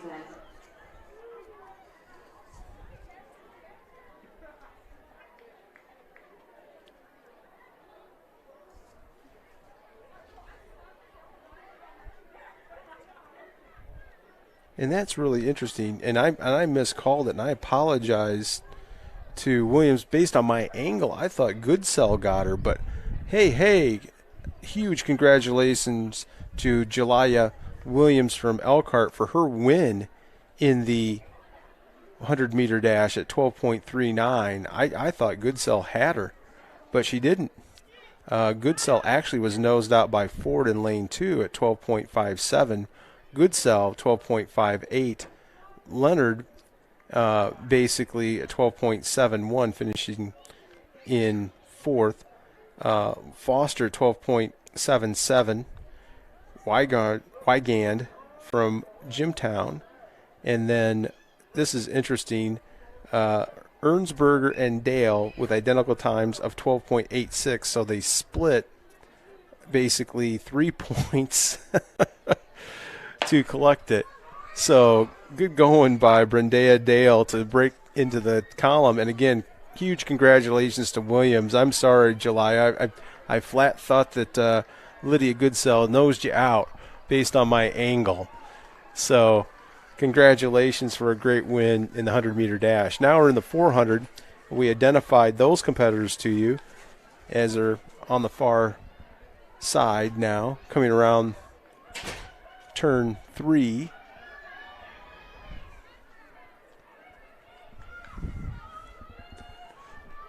Again, the two Elkhart runners in lanes 5 and 6, and they're pretty tightly bunched as we're going to break down the stagger now.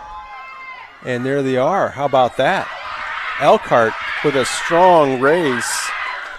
Dibley right there with Dykes trying to hold on. Dibley trying to leg it out. And now the competitor on the inside from St. Joseph, that's Legault right there. That's going to be a tight finish. And again, based on time, so we'll get those placements for you when we can. But really, Ellie Dibley, Peyton Dykes looking really good for Elkhart. There's our replay, and we'll make sure we get the girls identified here as they come down the home stretch.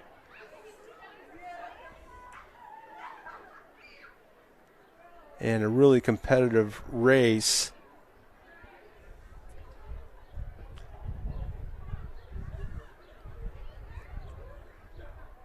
And that's actually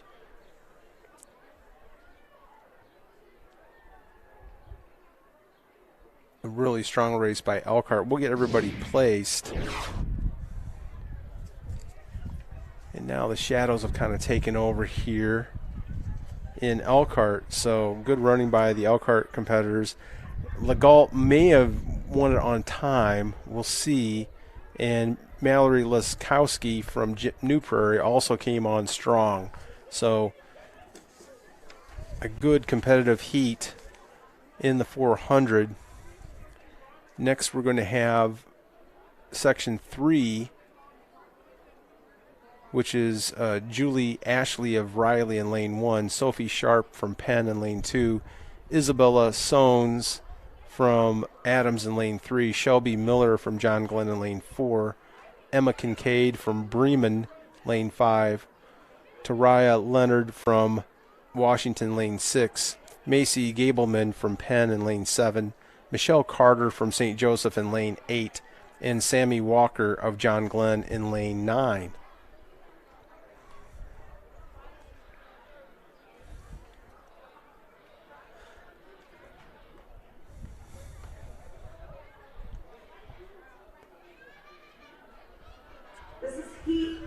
And we're getting those competitors staged for you. Lane 1, we have Julie Ashley from So, Riley. Lane 2, Sophie Sharp from Penn.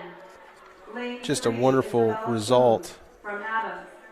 Lane 4, Shelby Miller from Glenn. Lane 5, for Williams in the 100-meter dash from Elkhart with a big win, and Dale scoring on the board. Lane 7, Macy Gableman from Penn.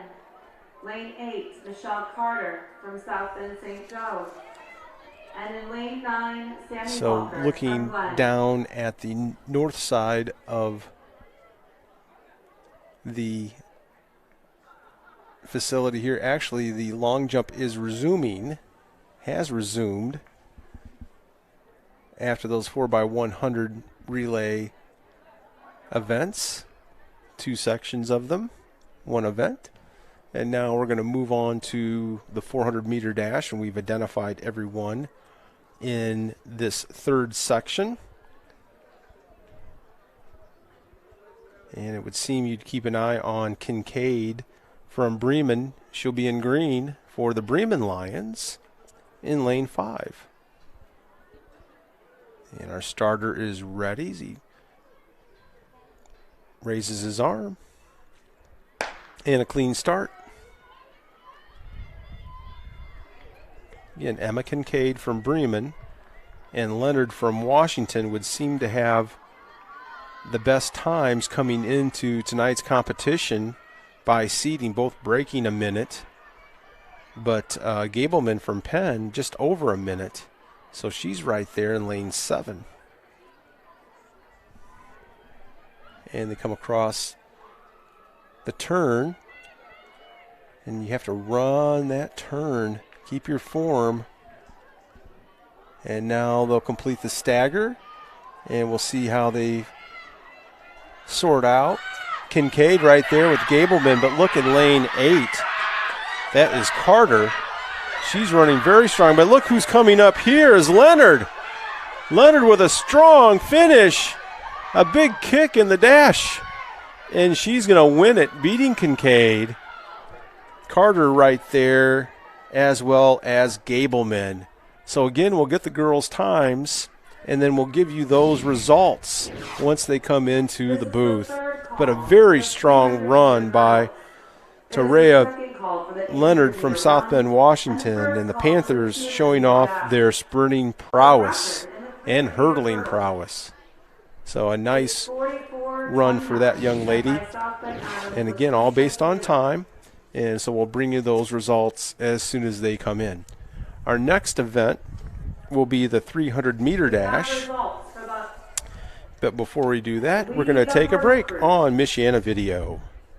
Hurdle crew. Voted the #1 home and garden center. Discover Linton's Enchanted Gardens and explore 9 acres of family fun. Enjoy the free petting zoo, ride a swan paddle boat, walk on water inside an orb, mine for gems, ride a quad cycle, and so much more. Visit the area's largest home and garden center. Be inspired by all the beauty. Dine at the Garden Cafe. Easily accessible on County Road 17 in Elkhart, off the toll road or bypass. To plan your visit, go to Littons.com.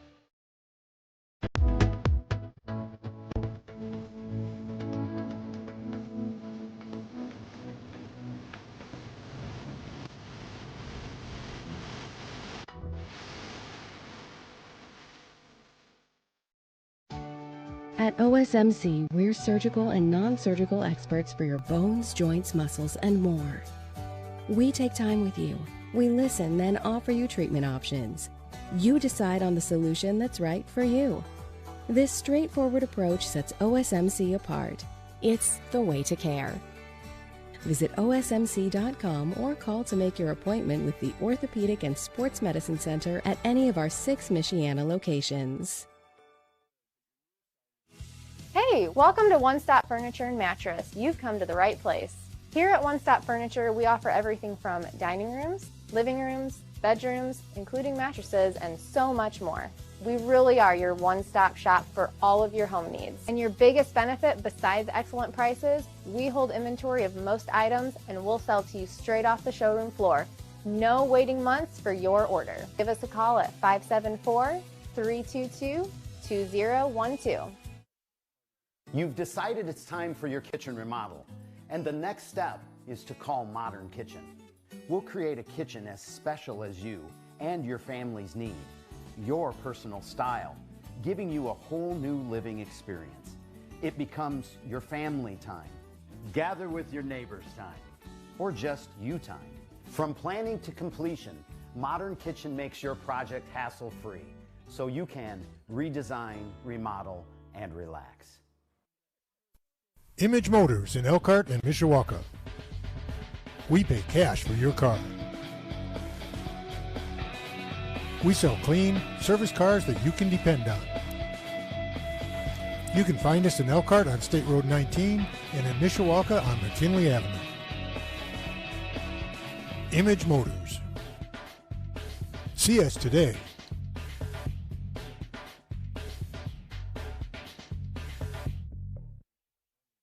Here at A1 Concrete Leveling, we pride ourselves on our experts who will do whatever it takes to restore your concrete to its original condition. We hydraulically pump either a mud concrete mixture or an environmentally friendly polyurethane compound. As soon as we're done, we patch up and you're all set. A1 is here to make the process as simple and clean as possible. A1 Concrete Leveling. Looking for a Medicare plan's easy, right? If you like reviewing dozens of plans all by yourself. Or you can turn to Health Markets and let your local licensed insurance agent help make it easier to find the right plan for you. Working together, we'll help you compare a range of plans in your area and find the one that fits your needs and budget. The Medicare annual enrollment period is here. Call the number on your screen to talk with your local Health Markets agent today. Make this spring all about enjoying the experience. When you ride on your new Ferris commercial mower featuring patented suspension technology, you'll have more than freshly manicured grass. You'll experience productivity and comfort like never before. And because you won't be slowing down for those rough spots, you'll mow more lawn in less time. Ferris, experience suspension.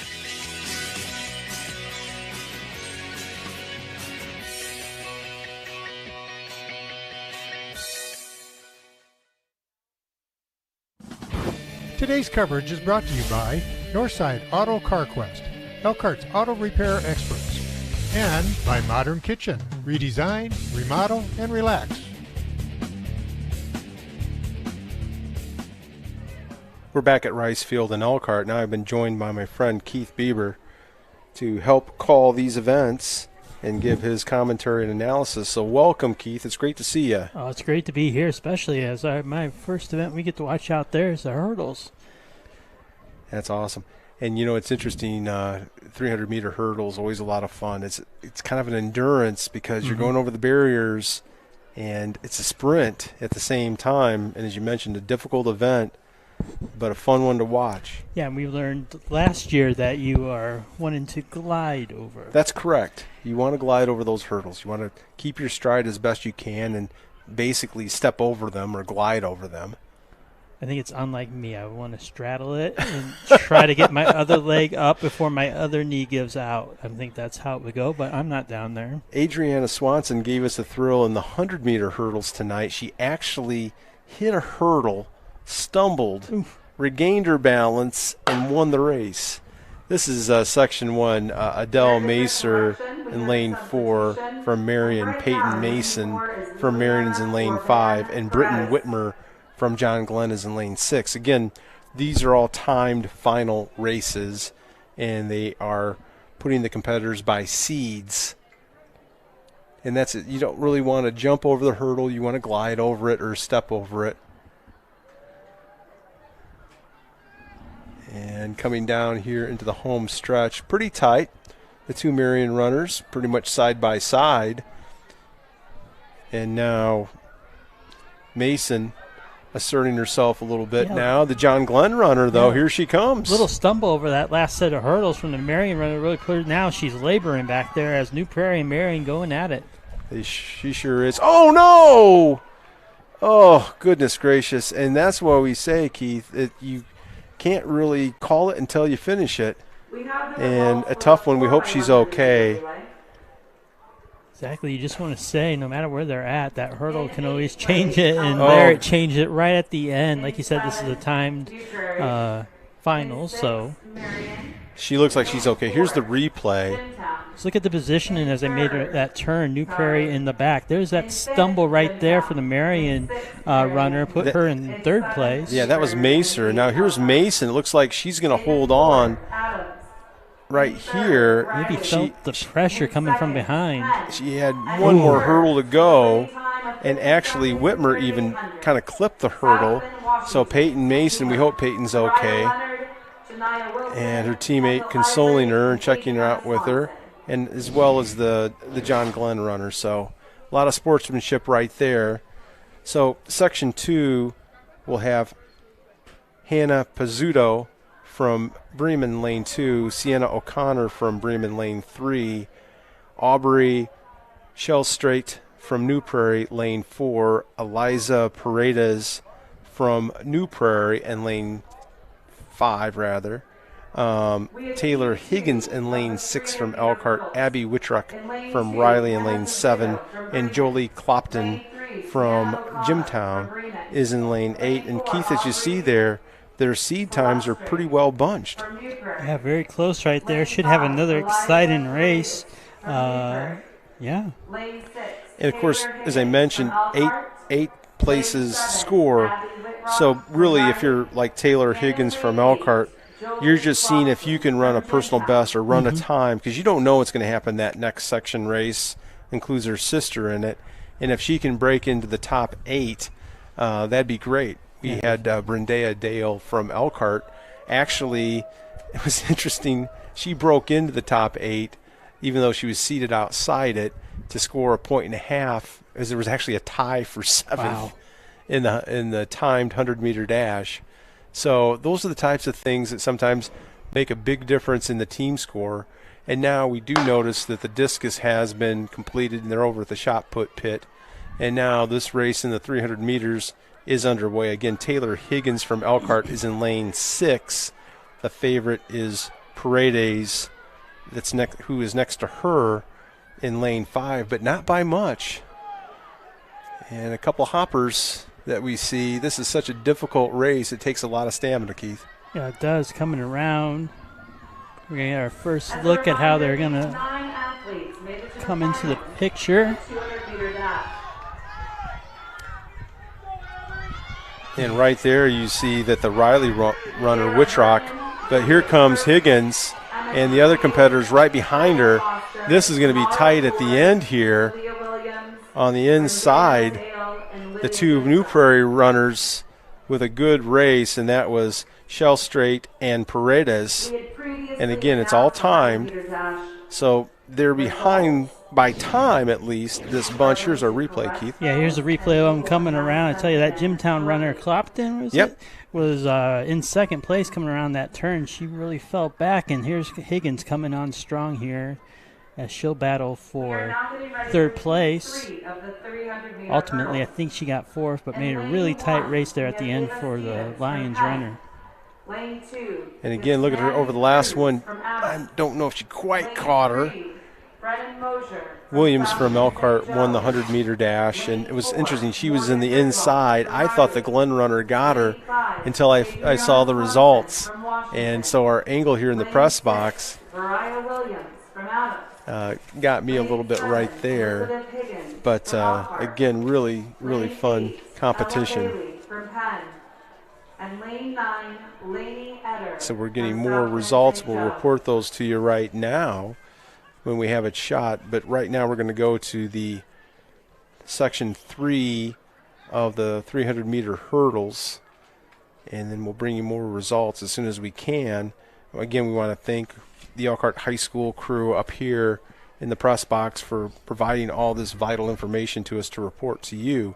So in Section 3, Heat 3, we have Ava Stevens from Penn in Lane 1, Gethsemane Cruz from Adams in Lane 2, Brennan Moser from St. Joseph in Lane 3, Morgan Wittrock from Riley in Lane 4, Adriana Swanson, she's the prohibitive favorite, again in Lane 5, Variah Williams from Adams in Lane 6, Elizabeth Higgins from Elkhart Lane 7, Ella Bailey in Lane 8, she's from Penn, and Lainey Eater from St. Joseph is in Lane 9. And we're about ready to get underway tonight in the last section here. Have to look at the middle of the pack there as they start jumping over hurdles. Swanson, again, is in the white top. She's a heavy favorite in this event. Just an outstanding athlete. Just watch her stride over those hurdles. My goodness. She's already made up a lot of the stagger on the back. And she looks very strong on the back stretch. She does glide over those hurdles, Keith. Yes, she does. Very well formed. Swanson looking very strong. Battle's going to come, I think, here for third. Still pushing at second. A bad exchange over the hurdle there might give a second place to Penn. Williams kind of stumbled from Adams, but here's the Penn runner, who is Bailey. She looks really strong. They're neck and neck, and we can't quite tell, but we'll give you the time. But, again, a little stumble right there. Yeah, she had him over the last hurdle there. Let's see if she could hang on there. We'll take a replay of the turn. Of course, Swanson way ahead of the group, as we kind of anticipated before the start. The battle was going to come there for second. Let's see if we can see that stumble. Looks like this one's going to be more on Swanson, this camera look. Yeah. But that last set of hurdles really where it was trouble for, I believe, the South Bend Adams runner, who was in second. And that was Williams. And then Ella Bailey with a really strong race for Penn. So once again, once those results come in, we'll report them to you. And now our crack team is quickly getting those hurdles off the track as we get ready for the 800-meter run. And we'll have basically two sections of that. They're timed finals. So we'll provide that to you. Do we have some more results, Keith? This is what was in front of me. Well, outstanding. Here. Yeah, there's more results. Awesome. So we want to make sure we report them while they get ready for the next event. And the 1,600-meter run, Mary Eubank from Penn with a time of 5:11.93. Her teammate, Ariana Baleneg, was second place. Isabella Biel in third from New Prairie. Izzy Frobut from St. Joseph in lane 4. Hallie Klockow from Bremen finished in 5th. Stella Maury from Riley in 6th. Deidre Tomaszak from Marion finished in 7th. And getting on the board was Valeria Cruz Portillo from Elkhart, finishing 8th. And Valeria's time was 5:58.61. And we'll try to give you more results. And then in the 4x100-meter relay, we'll give you those results right now. South Bend, Washington, as we mentioned, with a time of 50.38 in first place. Finishing in second was Penn at 50.76. Third, South Bend, Riley. Fourth, South Bend, Adams. Fifth, Jimtown. Sixth, Marion. And as I mentioned, you got to keep an eye on everybody. In the first section, New Prairie actually finished in 7th, nosing out Elkhart. Elkhart finishing in 8th with a time of 52.73. In second, Ariana Bollinger from Penn. And in first, from Penn. And we'll give you more results as they come in. And it looks like we do have a final result in the girls 400-meter dash. And in fact, it was Leonard from Washington with the victory. She with a time of 59.6 seconds. Kincaid finished second from Bremen. Carter from St. Joseph finished third. Gableman from Penn in fourth. Walker from John Glenn in sixth. Sones from Adams in sixth. Sophie Sharp from Penn and finished seventh. And finishing in eighth was Shelby Miller, and she nosed out Ellie Dibley, who finished ninth for Elkhart. And again, a strong race by Ellie. Also, Peyton Dykes from Elkhart with a strong race. But Elkhart out of the points in the 400-meter dash. Yeah, and just wanted to take a quick look at the team rankings, how they stand right now. This is after 6 events. Penn with a score of 43 in first. Second is South Bend, Washington, right behind them with 35. Then at third, we have the South Bend, St. Joseph We have We 26. have the results of the I'm 400-meter dash. First Penn, Washington is in second. Riley is in third, tied with South Bend St. Joe. And then in fifth place, we have Bremen with 25 and Elkhart with 21.5 points in sixth. Seventh goes to Glenn with 11. 10th goes to Jimtown with 8 points. And Mishawaka Marion 11th with 7 points. Thanks for keeping us updated, In Keith. Shelby Miller from John Glenn. In seventh, Sophie Sharp So from a Penn. really competitive meet In so sixth, far. Isabella Soames from Adams. In fifth, Sammy Walker from Glenn. In fourth, And so we're going to Macy give you Gableman the from competitors Penn. then In third, Michelle Carter in the from South Bend 800-meter St. Joe. run, 2 sections In again. second, Emma Kincaid It's going to from be Bremen. True Whitaker And from first, Jimtown, Jenna Jester from South Bend, Jimtown, Washington, Kyra Nicholson from Soraya Clay, Leonard. Natalie Klemzak from New Prairie, Autumn Napper from Glen, Grace Henry from Marion, Valerie Don Dinglinger from Marion, Lindsay Bird from Bremen, and Amelia Stevens from John Glenn High School. And I mentioned at the top of the broadcast, Keith, this is the last year for the 12-team NIC. Clay will be closing, and then Bremen, Jimtown, and Glenn moving to the Northern Indiana State Conference. You had to add in that Indiana. Yes. Gotta make sure the state's in there, right? But it's kind of a reasonable facsimile of the old Northern States Conference, and really, in actuality, given geography and size, a good move for those teams. Oh, yeah. As actually they came to the NIC after the old Northern States Conference dissolved. So a good move for those schools. And I believe it's Tippy Valley, Knox, and LaVille in that conference with them.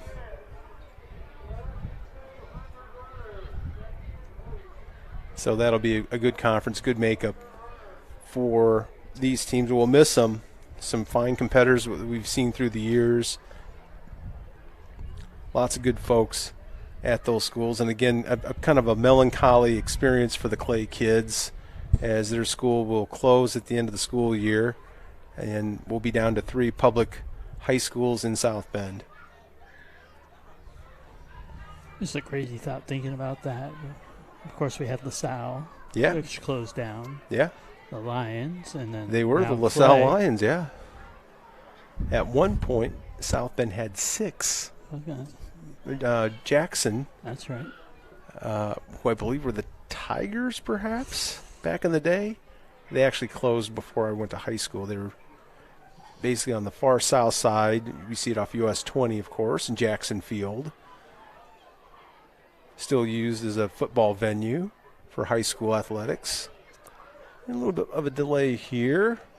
We were running at a good pace for a while, but now I think we have everybody where they need to be for the first section of this 800-meter run, 2 laps around. Again, we want to thank all the folks who are watching this exciting 2024 Girls NIC Track and Field Championship on the WSBT media platforms. And, of course, like us and follow us on Facebook, Michiana Video. So, again, in 2 sections.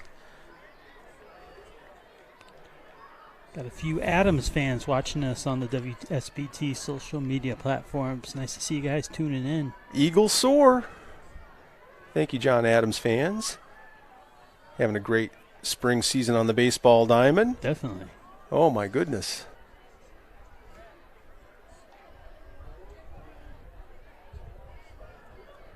Starting to cool down a little bit as the sun is starting to set in the west. A lot of shadows now completely covering Rice Field.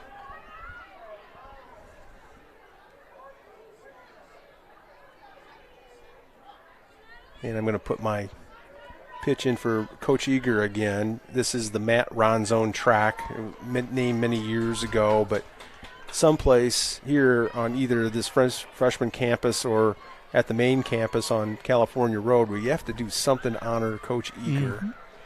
Tremendous track and field coach for the Chargers, a Blazer, a Charger, and a Lion, but someone who had a tremendous positive impact on thousands of kids.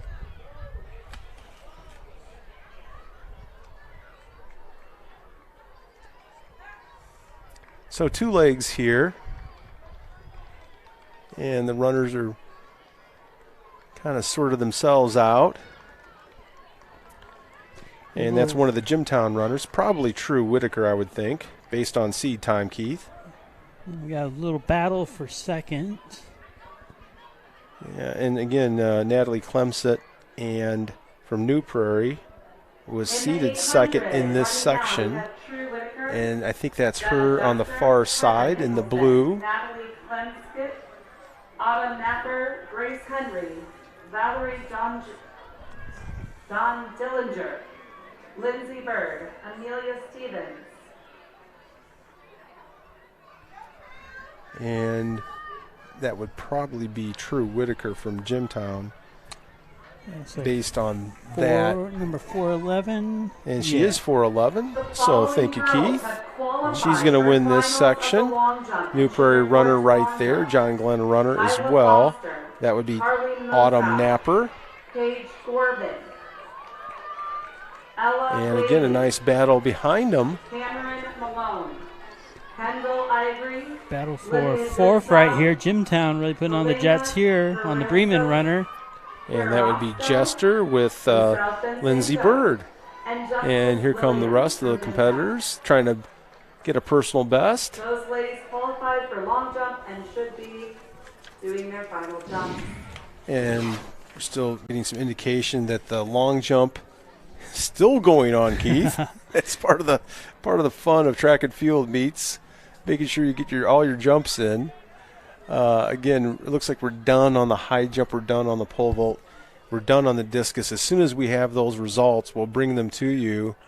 Mentioned in the prelims, Ava Decker from Elkhart with currently seated 6th in the state in discus. And Ava just won the Gene Cato Scholarship, one of only 13 recipients in the state of Indiana, awarded by the Indiana High School Athletic Association. So a tremendous accomplishment for that young lady.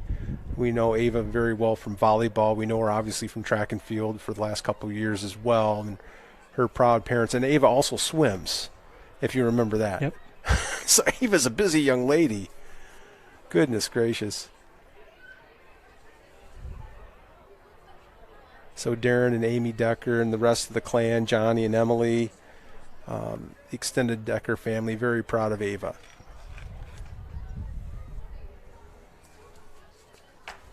So we're getting ready for the second section here in the 800-meter run. You're going to have Emily Shepard from Adams is in this competition.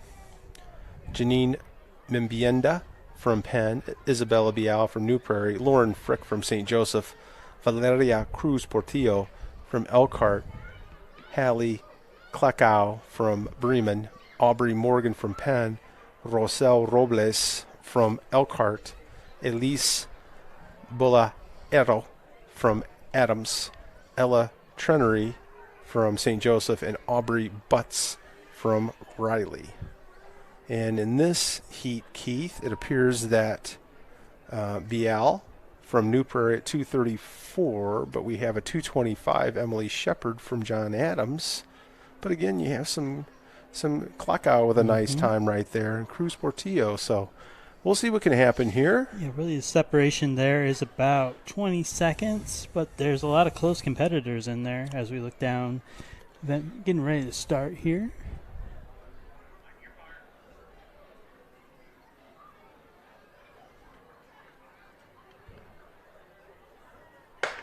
And a clean start for the 800-meter run, twice around.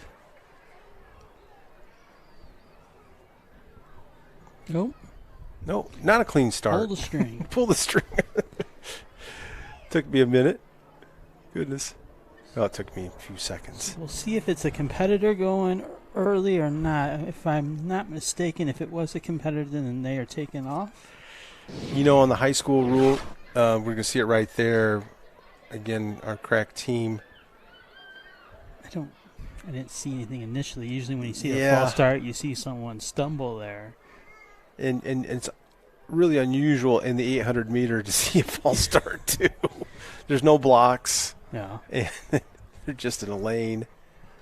So we'll get everybody reset.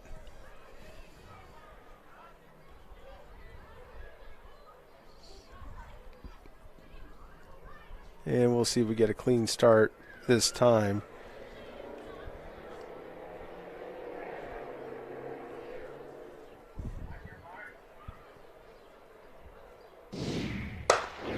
And they're off.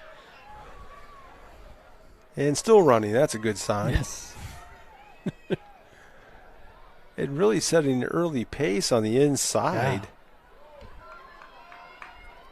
And that's the pen runner. That's Janine Ambienda. And she's trying to be the rabbit and quickly gets to the inside and opens up at about a 10-meter lead.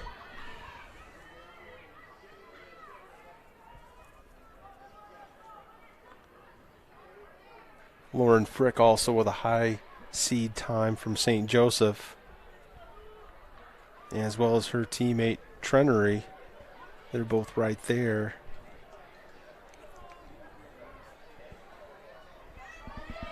But Ambienda trying to scorch the field a little bit here. The race is really, though, closing in on her. She had a really good advantage there on the back straightaway. Now it's looking a little closer as we make our second lap. No question. Still with a healthy lead, though.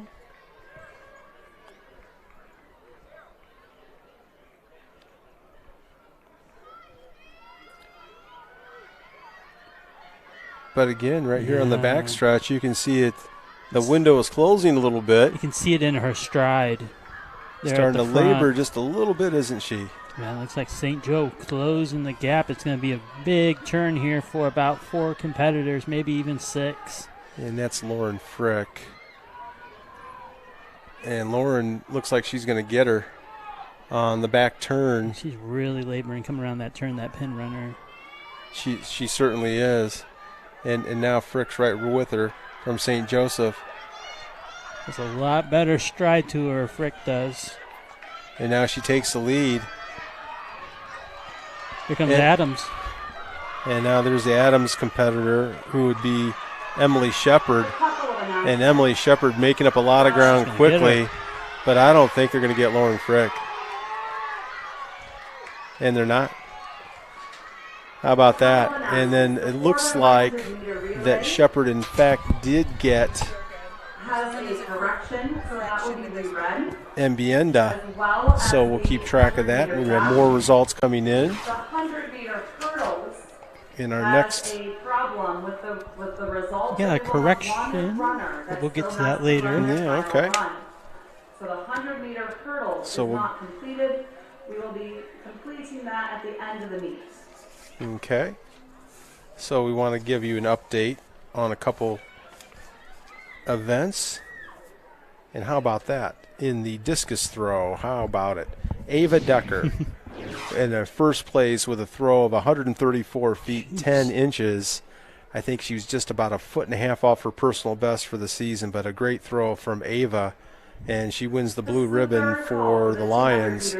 Reese McCaskill from Penn finished second. Ariana Stanley from John Glenn was third.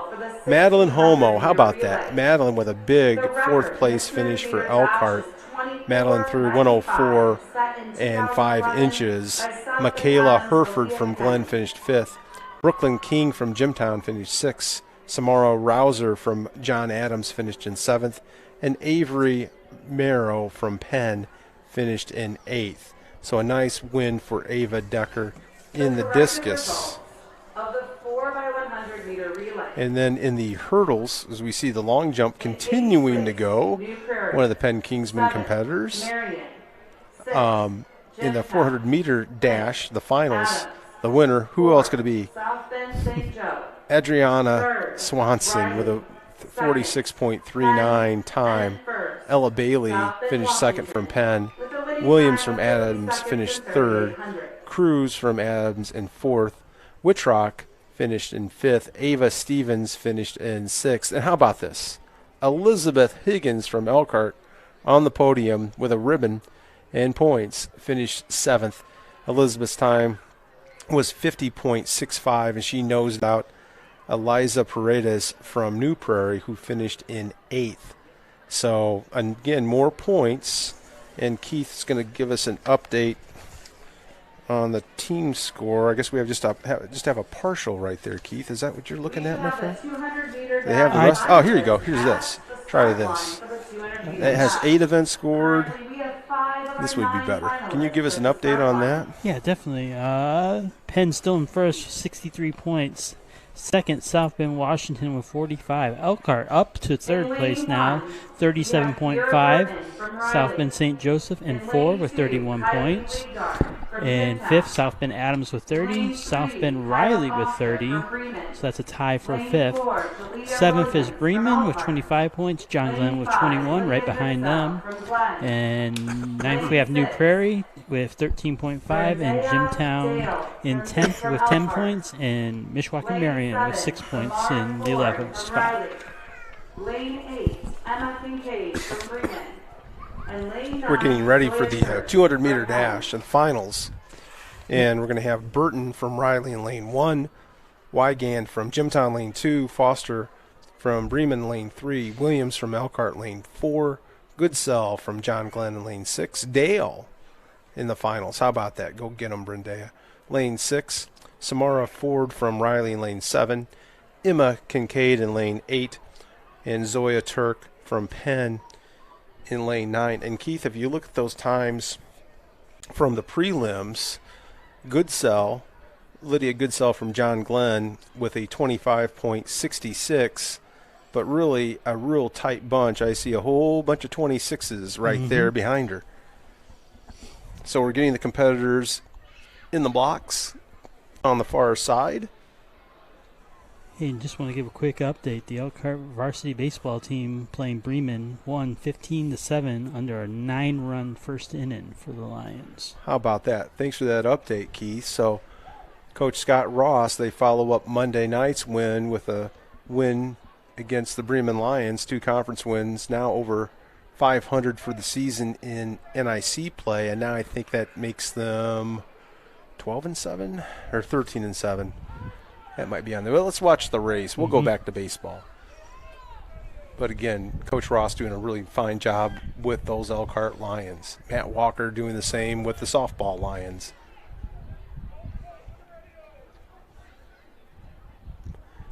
This is going to be a very exciting race. A clean start. Again, you watch Williams from Elkhart. She's in the white headband as she comes around the turn. Run that turn, Jalaya. And Goodsell looks really strong from John Adams. Let's come down the home stretch. Final 100 has in store for us here. Battle for second. Oh, it looks like Williams is pulling up. Yep. Keith, and she did. And Dale right with her. And she's on the track in obvious pain. And we hope that she's okay. Her teammates looking after her. And I'm sure we're going to have a CarQuest Northside Auto Parts replay if we can bring that up. And here it is. We'll see the moment. Well, we'll get to that as they come around the turn here. Just really all John Glenn. That's Lydia Goodsell. She just looked strong throughout the race. Here's kind of the battle for second we were watching here.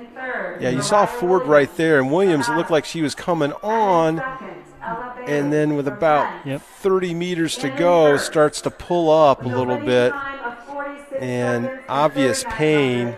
She finished, but that's a tough break for her, tough break for Elkhart. We hope she's all right. We had a similar situation with her last year. I think she was injured in one of these later races. So we'll check her out. Of course, the sectional starts next Tuesday. Yep. So you want to make sure that she's healthy. She's an outstanding sprinter for Elkhart, and we want her to be at her best. And here we are with some more long jump. Love it. Love it. One of the St. Joseph competitors. We have the results from the discus. Oh, boy. It's awesome. Avery Maurer from Penn. Here's our replay again. From Adams. In sixth, Brooklyn Hits the King board from well. Newtown. Yeah. Good form. In fifth, Goes Maddie forward. Hummel. So we'll bring those results once they're in. That the way this is going, Keith, the long jump might get done after the shot put tonight. I think it was last year we were waiting on the shot put we as were going off air. Oh, goodness gracious. It was a lot of fun, and this is a lot of fun tonight.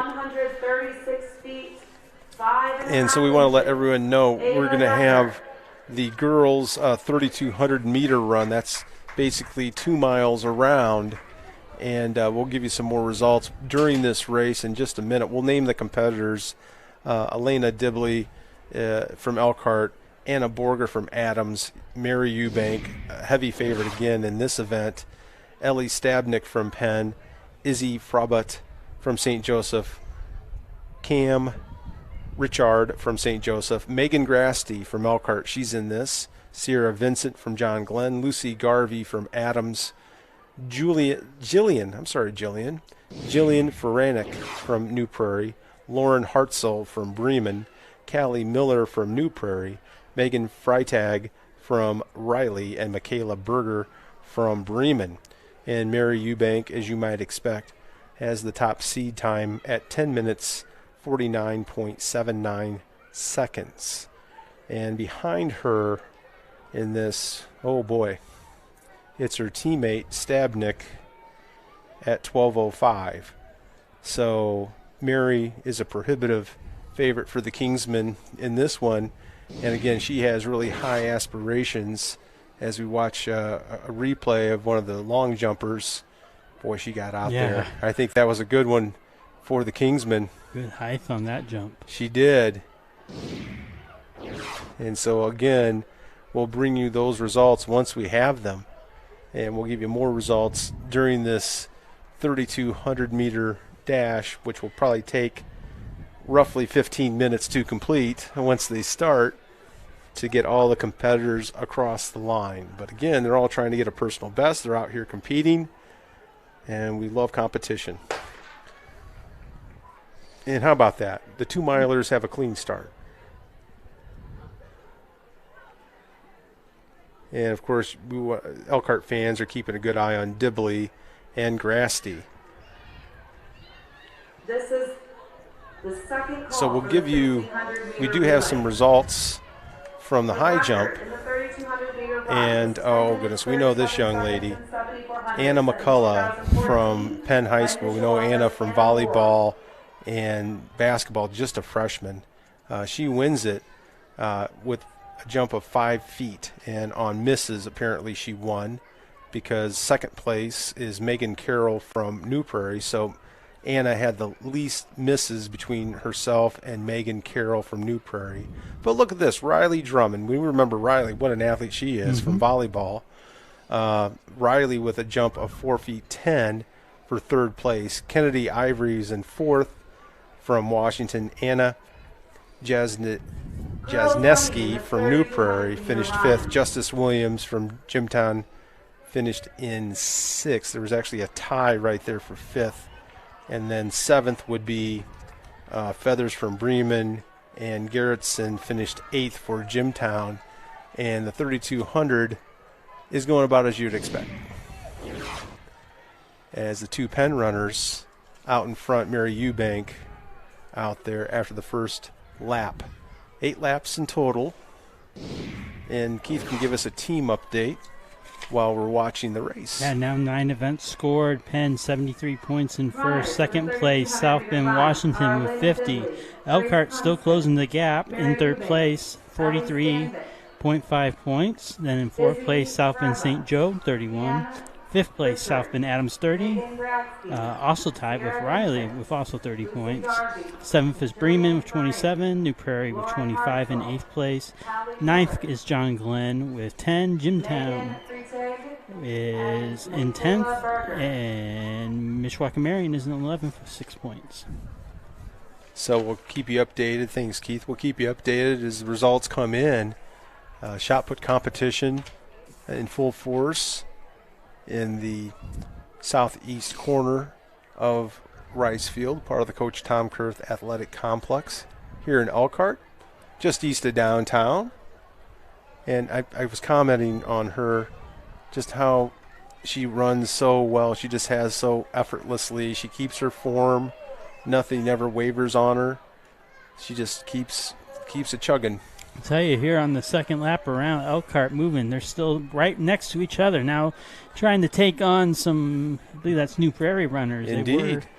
They're slowly moving up in the field. That's kind of interesting how they're running. Grasty and Dibley are kind of a team race right now, running side by side. Yeah, and their strides look very similar as they're going on down the track. And across the way, just Mary Eubank just chugging along.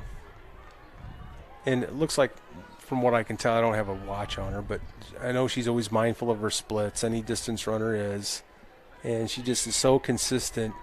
And we learned from our friend Michael Collins, who was kind enough to step in with us a couple times, just how important that form is for a runner, because you want to exert the least amount of energy for the best possible result, particularly as a distance runner, and keep that stride, keep that form. And she just looks so comfortable out there. So you take a look as we get around this turn. Those two Elkhart runners now taking on their next competitors in front of them. That's an Adams runner and a Bremen runner. So we'll try to get some placement for you. 3, 4, 5. There's 5 that are basically ahead of this group that Keith was just reporting on, that the two Elkhart runners now right there in the 6, 7, 8, 9 realm. And of course Elkhart trying to score points, as all these teams are. And we're going to have more results for you. We have the results of the 800-meter run. In 8th place, Valeria. And Cruz we'll see what Portillo Elkhart can from do. Elkhart. This is going to be real interesting to watch. They look like they're just almost on a training run right now. That's kind of what it seems like. I mean, I'm no race car expert, but usually when you're right behind someone, you're using that draft and some kind of technique going on here. It's working out for Elkhart. They've taken down 3 competitors that were at the very back, and now they have made up 1, 2, 3 spots, looking to make up a 4th spot here. And really the story also in this 3,200-meter run at Penn right now, you have to think, unless a calamity ensues, that Mary Eubank's going to win this. But of equal, or not quite equal, but very important, is her teammate right there, Ellie Stabnick. The Ellie's in second. She could garner 8 points for the Kingsmen, and we'll get a placement for everybody then relate again. That's a St. Joseph runner right there, who could be Frabet or Richard. I don't know the two ladies, unfortunately. They both have similar times, but Izzy has the better personal best ahead of Cam. But her teammate, that has to be the other teammate from St. Joseph, because she's right there. So my guess is that Izzy's there ahead of Cam. And now here comes Elkhart. Yeah, right down in front of us is battle for 6. So you talk points, and Elkhart slowly moving up in points. No question. So as we continue to watch the runners around the track, we'll update you, because quite frankly, after the 3,200, Keith, we have the 4x400 meter relay, which is the last running race of the program. We're still completing the long jump and the shot put. In the 800 meter run, how about that? It was in fact Lauren Frick with the win. Lauren with a time of 2 minutes 24 seconds and 24.63 seconds from South Bend St. Joseph and the Huskies. So Lauren with a big first place finish. Way to go, young lady. Emily Shepard from Adams finished second. Janine Mbienda from Penn was in third. Aubrey Morgan from Penn was in fourth. Elise Boliaro from Adams finished fifth. Ella Trenery from St. Joseph finished sixth. Isabella Bial finished seventh. And how about this? Valeria Cruz Portillo from Elkhart finishes eighth, and she had a time of 2:34.5 1-4. Roselle Robles from Elkhart finished 10th in that event. Lead for first out there, really tightening it up now. Back there on the back straightaway. That's really interesting, isn't it? And Elkhart still working on that Bremen runner as they come in front of us on the front straight. That's interesting how this is playing out a little bit. Like I said, Mary Eubank with a personal best of 10:49. Ellie Stabnick from Penn at 12:05, but she's right there with her. And so she's giving her teammate a run here tonight. How about that? Positioning has changed a little bit on that Elkhart tandem running around. They were right next to each other now, one in front of the other. Yeah, I think you're right too. Also, of course, it makes a big difference on where you're at on the track. We all know the mathematics on this one. Here's the race for first coming right in front of us now. That's interesting. Mary's right there, looks very comfortable, but her teammate, Ellie Stabnick, she doesn't look none the worse for wear either, frankly. Oh, she just dropped her arm for a minute. She's been messing a little bit with her arm. That's interesting, isn't it? But they're running 1-2 for the Kingsmen. And we'll bring you more results right now. In the girls' pole vault, Jill Pletcher with the win, 10 feet. Great job, Jill. 10 points for the Kingsmen. Elkhart, how about this? They finished second and third. Madeline Collins, 9 feet. And Kyla Albright at 9 feet. On misses, Madeline finishes second. Tegan Feathers from Bremen finishes fourth. Kiera Kinney from John Adams, actually they're a tie for fourth. At 8 feet even on misses. They nose out. Lucia Lozar from Penn, who finishes in sixth. Hannah Van Vuren from Bremen finishes seventh. Cambria Martin from South Bend St. Joseph finishes eighth. So congratulations to all of those competitors. And going back to the race, we'll give an update. And it looks like right now, Keith, to me, Mary's kind of lengthened this a little bit over Ellie, the teammates from Penn. We've seen the second place runner really kind of messing with her left arm running. Yeah, a little bit, isn't she? And Mary just looks very comfortable. We have the results for the girls' high jump. And again, because the weather last night, the girls only have 6 days left before sectional next Tuesday. And so you have to be mindful of that. But they'll stick with their training. And St. Joseph running a strong third. Bremen. Last lap for the leaders. Yes. From Elkhart. In second, Megan Carroll from Newbury. And in first, from Penn, with a winning jump of 5 feet, Anna McCullough. So we'll keep an eye on this. This is the final bell lap. And in this type of competition, you'll have some competitors that are lapped. But again, they're all competing. They're all trying to get a personal best and do their best for themselves, their families, and their schools. So as the long jump competition continues down at the north end of the stadium, it's great. And here's the thing that's interesting too, Keith, that some of these long jumpers probably going to run in the 4x4. So it's going to be interesting to see. But here's Mary Eubank, and she just looks very strong, very comfortable. And now competition for third. Second and third. No, you're right. It was for second. And the St. Joseph runner does get Stabnick. How about that? And she's going to hold her off for second. Stabnick's going to finish third. And once again, I believe that is likely Izzy Frobut from St. Joseph based on times. Cam, her teammate, down here a little bit further. I think we're going to see another one, a close one coming. They're on the back straightaway right now. It's that still Bremen and Elkhart matchup. Now turning into a two-person race. How about that? Now we got to keep track of this because I think Cam is in multitasking here. I think she's fourth, correct? Yes. She's fourth. Okay, the Bremen runner right here, who would have to be Lauren Hartzell. Is she finishing or is she going? Let's see. She is going. So that's not, she's not, this must be fifth, I think. Let's see if she stops. She does. That's from John Glenn. It's a battle for 6. So that would be Sierra Vincent from John Glenn. Here's the battle for 6. That's correct. So the Bremen runner. Here it comes. And Elkhart, how about this?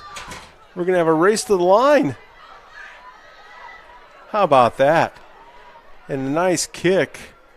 So Elkhart is going to finish 6th and 8th, and so they're going to pick up some points.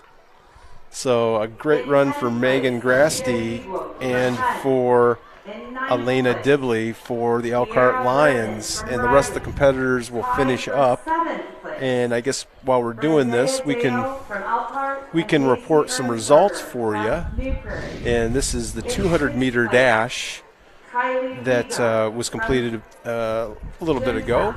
We can let you know that, in fact, it was Lydia Goodsell from John Glenn who won with a time of 25.66. She held off Samara Ford from Riley, who finished second with a time of 26.27.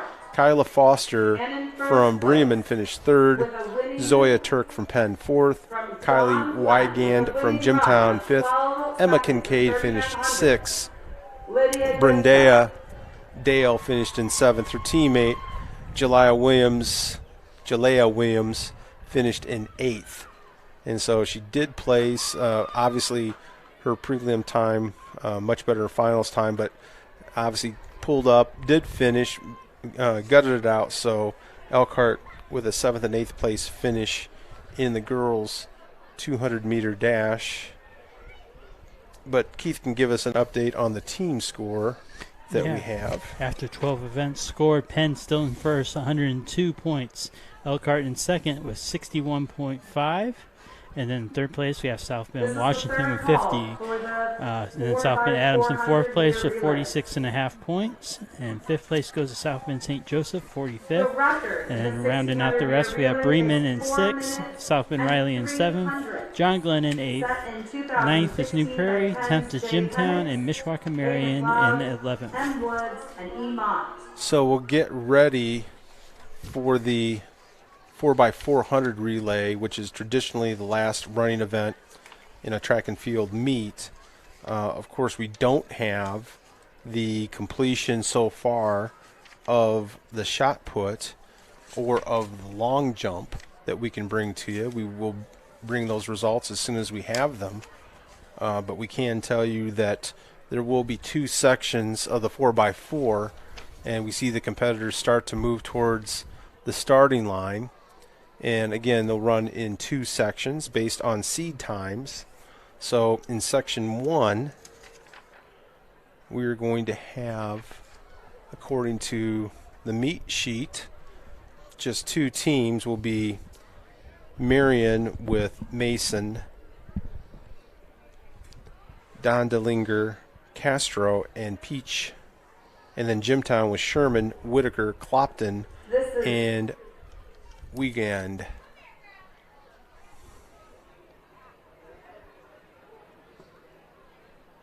So they're getting them started here. This is the first heat of the 4x400 meter relay. In lane 4, we have Mishawaka Marion, and in lane 5, we have Jimtown.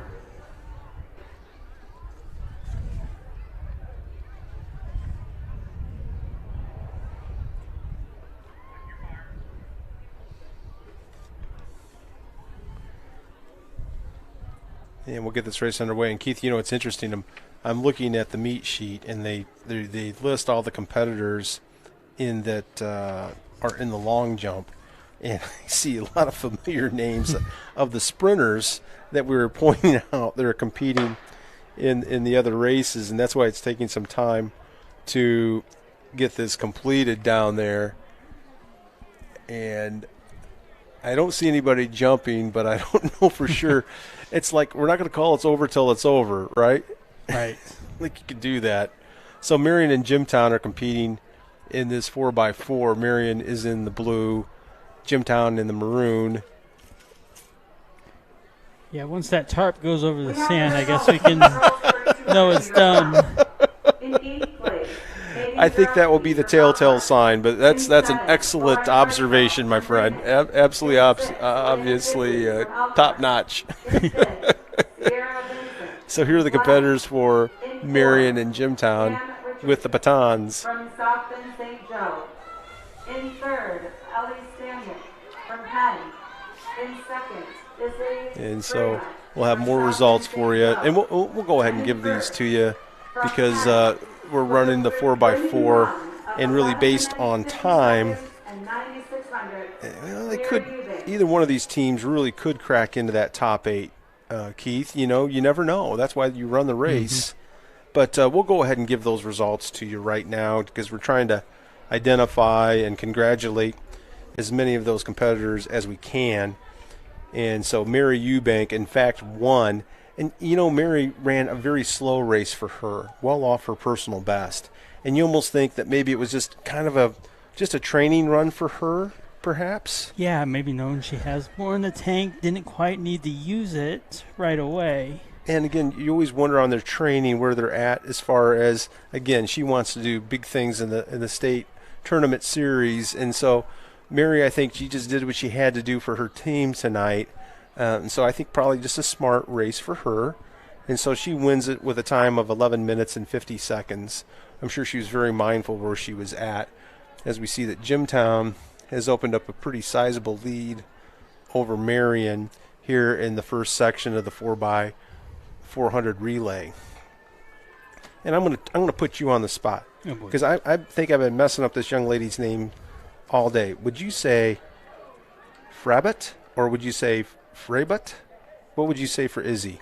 Frabbit. You would say Frabbit. Yeah. Izzy, I apologize. I probably messed up your name, said it 6 different ways tonight. We really didn't have time before the meet to get all the pronunciations that we like to get. But Izzy finished second from St. Joseph. Ellie Stabnick from Penn finished third. Cam Richard from St. Joseph finished fourth. Sierra Vincent from John Glenn finished fifth. And Keith had it called. Elena Dibley from Jimtown finished in sixth. Elena's time was 13 minutes, 19.49 seconds. Lauren Hartzell from Bremen finished in seventh. And Megan Grasty got on the board for Elkhart, finishes eighth with a time of 13 minutes, 27.29 seconds. So congratulations to Elena and to Megan Grasty from Elkhart. And, of course, Mary Eubank wins twice tonight in the 1600 and the 3200. She's just an outstanding runner. So congratulations to Mary and all the other young ladies that I just identified in the 3200-meter run. So where do we stand now? It looks like Penn might have too big a lead for anybody to catch him, Keith. Yeah, Penn with 118. Second place still Elkhart, 62.5. Third place St. Joe, 58. Fourth place South Bend Washington, 52 points. And then fifth place South Bend Adams with 46.5. Rounding it out, Bremen, John Glenn, Riley, New Prairie, Jimtown, and Marion. Okay. And it looks like, unfortunately, Clay not on the scoreboard yet tonight. In their last NIC meet. And their school shutting down. And heartwarming best wishes to all the Clay Colonials. A rich history in their school. But there's a rich history with South Bend Central, the old South Bend Central team that was in existence for many years. And so we'll bring you the second section of Section 2 in just a minute.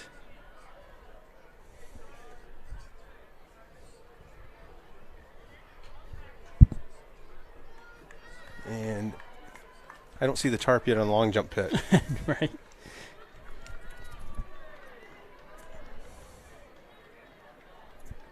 So co-athletic director Jackie Ross is in the booth. She's going to update us on some Elkhart athletics that we can bring along to you.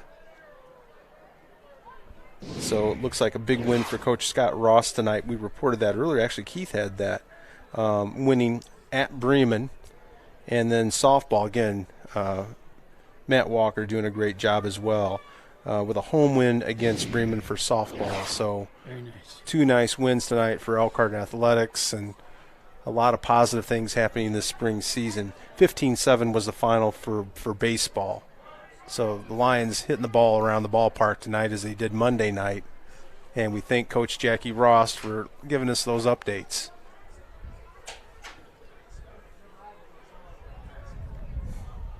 Now we're getting ready for the 4x4, Section 2.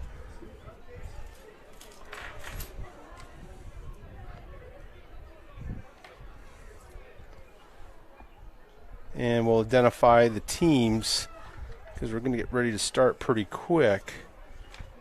And we'll get those over for you. The record, by the way, is 4 minutes, almost exactly even in 2016 by Penn.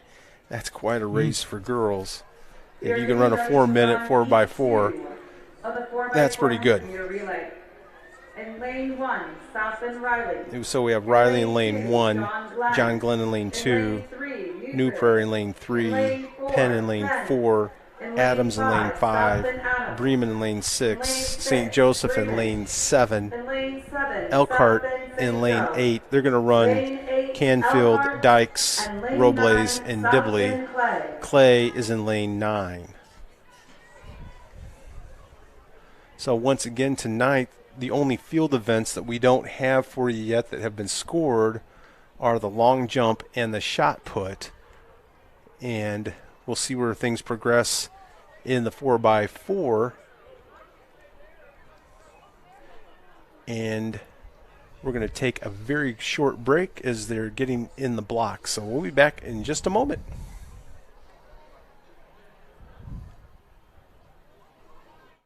Premium Concrete is a locally owned family business in business since 2004.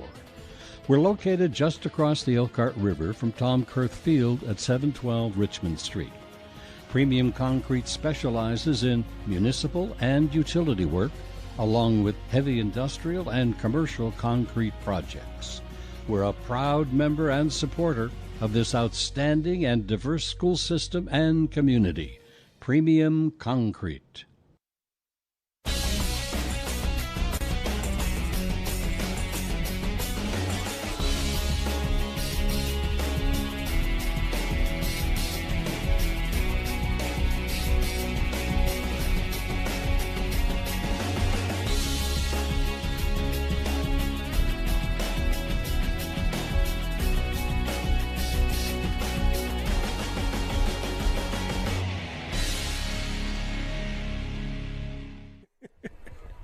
We're back at Elkhart, ready for the start of the 4x4. So again, we'll give you those teams to look at, and we've tried to identify their tops for you as you watch them on Michiana Video and on the WSBT media platforms. Elkhart fans will note they're in lane 8, so they're on the outside.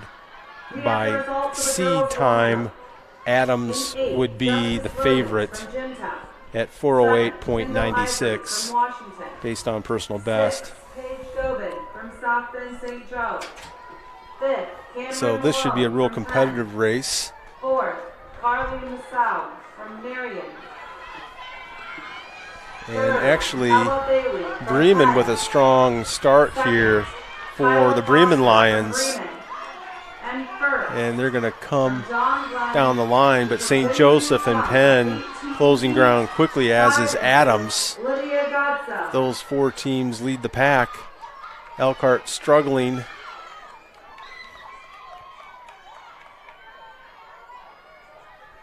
And right now, just a 4-team race, Keith. Yeah, looking at the 4, they're all tightly. Adams really putting on the burners right there on the back straightaway. Oh, my goodness. Is she ever? That is Yosemite Cruz for Adams. Team scores with 2 events to go. And 11th, Marion with 11. And really 10th, now Jimtown, on the far side being able to take out the stagger. 9th, New Prairie, 27. And now into the home stretch, and Yosemite Cruz for Adams right there. Penn, that's Quinn Driscoll. St. Joe, though. Right there. Here comes Bremen and St. Joe. And now Penn putting on the Jets. Driscoll, they've already put the girls in place, so they're basically in lane 2, but staggering over to lane 1 is the Penn Kingsmen. And their third runner is Ella Bailey. And now on the backstretch, that's Bremen running a very strong race as well. How about that? Yeah. And for Bremen, that is Kyla Foster, who we know so well from basketball. She's just a flat good athlete. I love her tenacity. So Kyla running very strong for the Bremen Lions. Adams right there, St. Joe right there. They've separated themselves from the rest of the pack. The Kingsmen now with about, and now here's Foster closing the gap. Foster, look at her go. Look at her put on that kick. And they're going to be neck and neck right here. So the Bremen Lions, their anchor is Emma Kincaid. Yeah, Bremen really took the lead out of that handoff. Let's see if they can hold on. It's tight there on the back straight. Penn with Embiendo.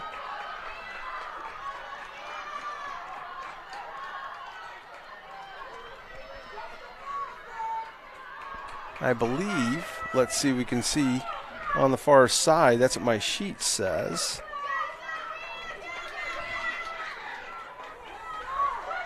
Don't count Adams, though, out of this. They Adams really make right up some there. ground.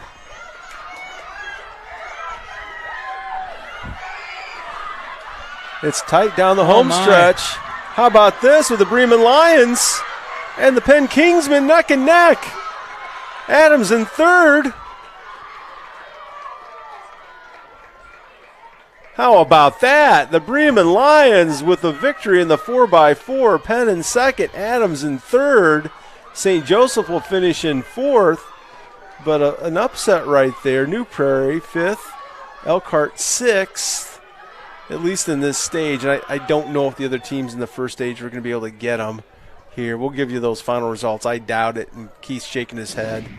And there's our CarQuest replay, Keith. Yeah, really came around the turn there. You see the as they hit the straight, that's kind of the distance she had to make up there. Bremen, there's the Jets being turned on. Neck and neck right here, right in front of us. And really just stepped into another gear.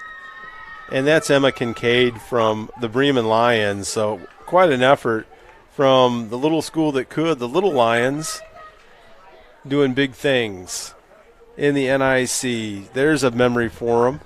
And the girls their last girls NIC championship is a move over, as we said, to the Northern Indiana State Conference, and that was amazing. Our friends from Bowling Vision Center, amazing happens here. Oh my goodness, what an exciting final running event of the night.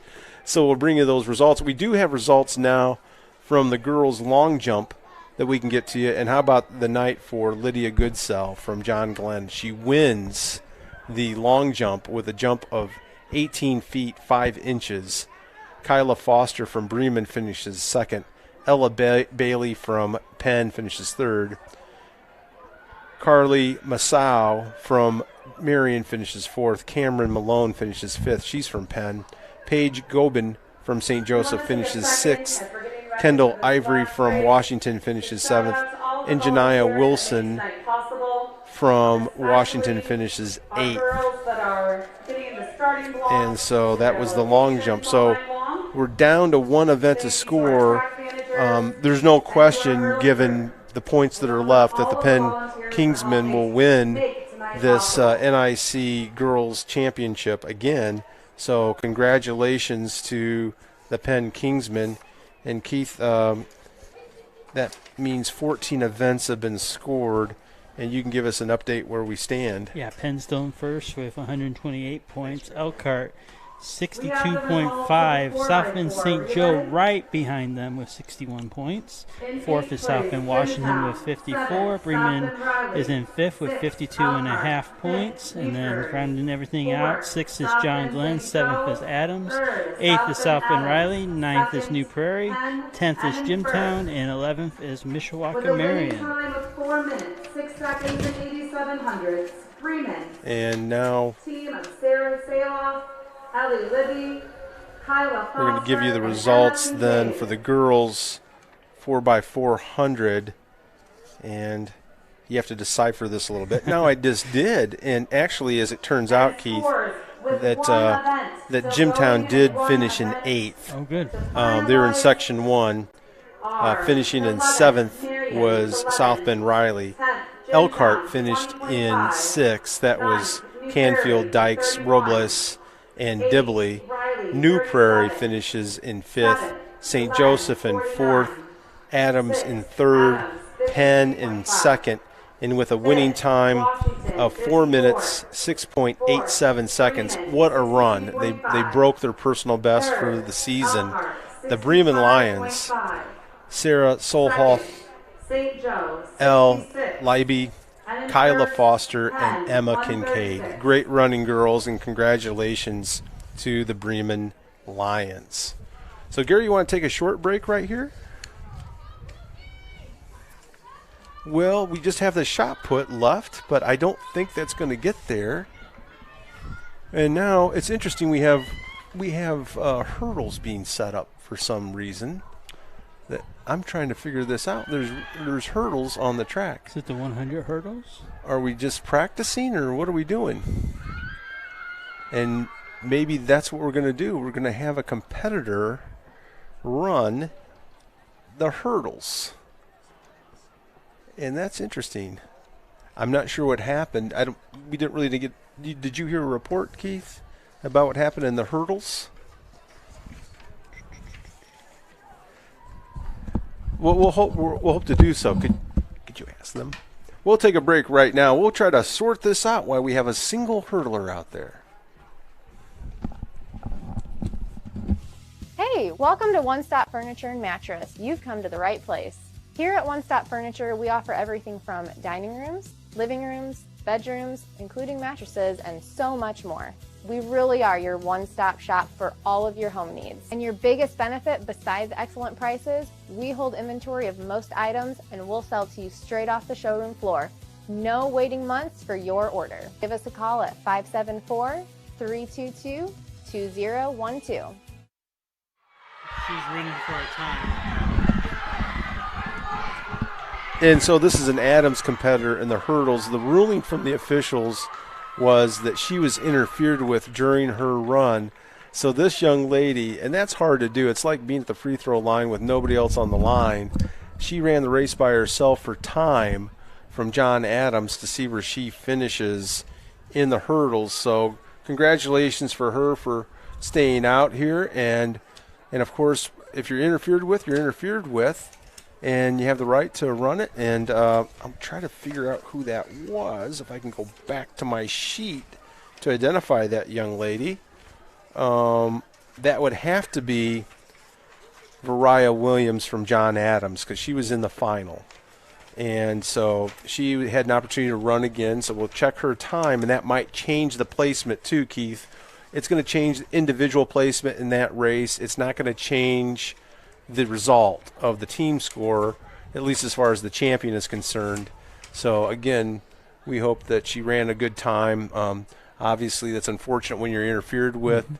It's great of the meet officials to give that young lady her opportunity, and so that was the right thing to do. And of course, a very well-run meet tonight. Yeah, definitely a lot of action going on there out there on the track. Of course, the field events. And we give you our updated schedule. We'll be back right here tomorrow night for the boys NIC Track Championship, bringing you all that exciting action. I mentioned our baseball team tonight for Elkhart High School. They'll be home to the Valparaiso Vikings on Friday, May 10th. And then two fine opponents, St. Joseph on Monday, May 11th. And then Marion comes into town on Wednesday the 15th. All the exciting action on Michiana Video. And we mentioned Elkhart baseball and softball with a sweep of the Bremen Lions tonight in Northern Indiana Conference competition. So, Gary, I don't know exactly where they're at in the shot put competition. They look like they are starting to disperse from what I can tell. Would you concur, Keith? Yeah. When you see him, the results of the 100-meter hurdles. when you see that come across. Yeah, and we'll give you, Eighth place, Ava Stevens it from does look Penn. like they're done in the shot, but we'll give you the revised results of the 100-meter hurdles. So basically, the Adams runner, Variah Williams, she did get to run. She did end up in third. So hats off to her. So Adriana Swanson from Washington wins it at 15.10. Pizzuto from Bremen remains in second. Wittrock in fourth. Moser from St. Joseph in fifth. Eder from St. Joseph in sixth. Elizabeth Higgins remains in seventh. And Ava Stevens from Penn finishes in eighth. So those are the official results of the 100-meter hurdles. And so we only have one event left to score, and that's the shot put. But they're dispersing. I'm not sure how quickly we can get those results up here for you, but that's our final event to be scored tonight. The team score, Keith, it looks like really. Penn obviously with an overwhelming victory, so congratulations to the Penn Kingsmen. Really tight, however. Penn 135, Elkhart 64.5. Third is South Bend St. Joe with 64, and Bremen with 62.5 points. Yeah, so the competition for runner-up is really tight, and I want to congratulate Coach Melissa Danner, the head coach of the Penn Kingsmen, and the Penn staff and all of their athletes on their team win tonight. A lot of great performances led, of course, by Mary Eubank. And so we want to give congratulations to the Kingsmen. And the Kingsmen have been up here tonight, here in the press box, helping out with scoring and organizing ribbons. So, again, we thank our friends from Penn High School for their assistance. So, again, one more event to score is the shot put. Our NIC trophy will be presented by Greg Humnucky. And they're going to have the trophy is the Penn Kingsmen. 2024 NIC meet is Penn. So we might check to see if they have any results for shot put before we sign off here tonight. And we'll see if we have anything that's coming upstairs here. And they've announced Penn obviously is the winner in the team competition, but we haven't heard anything about the shot put.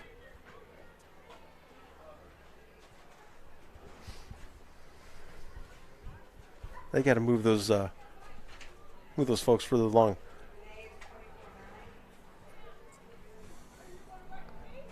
So there's the Kingsmen, and they'll get the trophy right now. And congratulations to them. The shot put certainly is over. And Keith, I do see the tarp on the long jump pit. We've already announced the results. There's not going to be any more jumping tonight. No, definitely not. And so that's going to be it. And we see the competitors from the shot put area now leaving.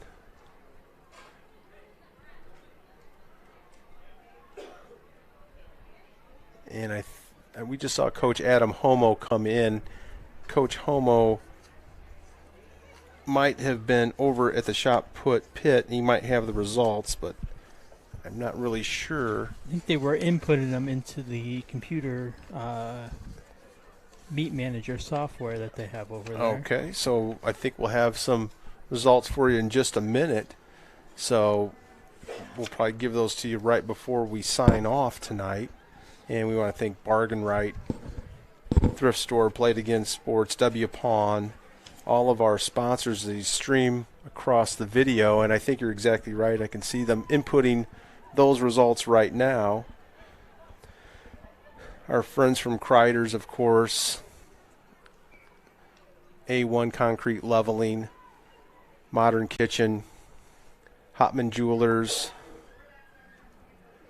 Their support of Michiana Video supports Elkhart High School athletics and really supports Indiana High School athletics in northern Indiana, as we're able to showcase all of these student athletes. And like us and follow us on Facebook, Crossroads Community Church. You are loved indeed. Right now we're just short of 2,100 followers, Keith. I thought tonight with 12 schools competing, we might get over that 2,100, and not yet, but we'll keep working at it. Maybe tomorrow for the boys' meet. Top 8 for the girls' shot put. And so we're going to give you the results now, the shot put. Haley Savannah from Penn. 6. Brinley Jellison from Elkhart. And we'll give you top to bottom just to keep it going here. Brooklyn King won from Jimtown, 37 feet 10 inches, so great win for Brooklyn. Samara Rauser from Adams finished second. Ariana Stanley finished third. Finishing fourth, Ava Decker. How about that? She follows up the win in the discus with a fourth place finish in the shot put, 35 10.5. Gabrielle Nabessi from Penn finished fifth.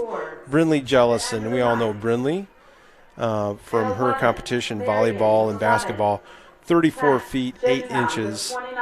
Haley Savannah from Penn finished in seventh, and Maddie Crawley from St. Joseph finished eighth. And now, Keith, why don't you go ahead and give us the final team scores to put a bow on this tonight? Yeah, Penn wins the meet NIC champs with a score of 141. Elkhart holds on to second place. Actually widens the gap with 72.5 points. Third place, South Bend Adams with 66.5 points. Fourth place, South Bend St. Joe with 65. And rounding out the top 5, Bremen, 62.5 points, followed by John Glenn in 6th, Washington in 7th, Riley in 8th, New Prairie in 9th, Jimtown in 10th, and Mishawaka Marion in 11th. And Clay unfortunately failed to score, but again, our best wishes to everyone, all the competitors from South Bend Clay and their students with the closing of their school. I was going to mention, schools all have a history, and I love history. South Bend Central had a long history in South Bend, no longer in existence, but remembered quite fondly. Gary, you have anything else for us tonight? So we'll certainly get the crew in there. We want to give a shout out to Jason, your technical assistant. I mentioned them earlier tonight, but want to give them, they've been doing yeoman's duty for an extended period of time tonight. Track meets take a long time. Rex Smith and Courtney Hamilton. Of course, our executive producer is Gary Martin. Keith Beavers alongside with commentary analysis. Appreciate all his fine insight tonight. I'm Matt Yakey. Once again, congratulations to the Penn Kingsmen for winning the Northern Indiana Conference Girls Track and Field Championship. We'll see you tomorrow night right back here at Rice Field, the crown jewel of the Coach Tom Kurth Athletic Complex. And once again, we wish you a very pleasant good evening. And as always, go Lions! Thank you for watching tonight's game here on the Michiana Video Facebook page. Be sure to like us and follow us so that you don't miss any of the Elkhart streams. Go Lions!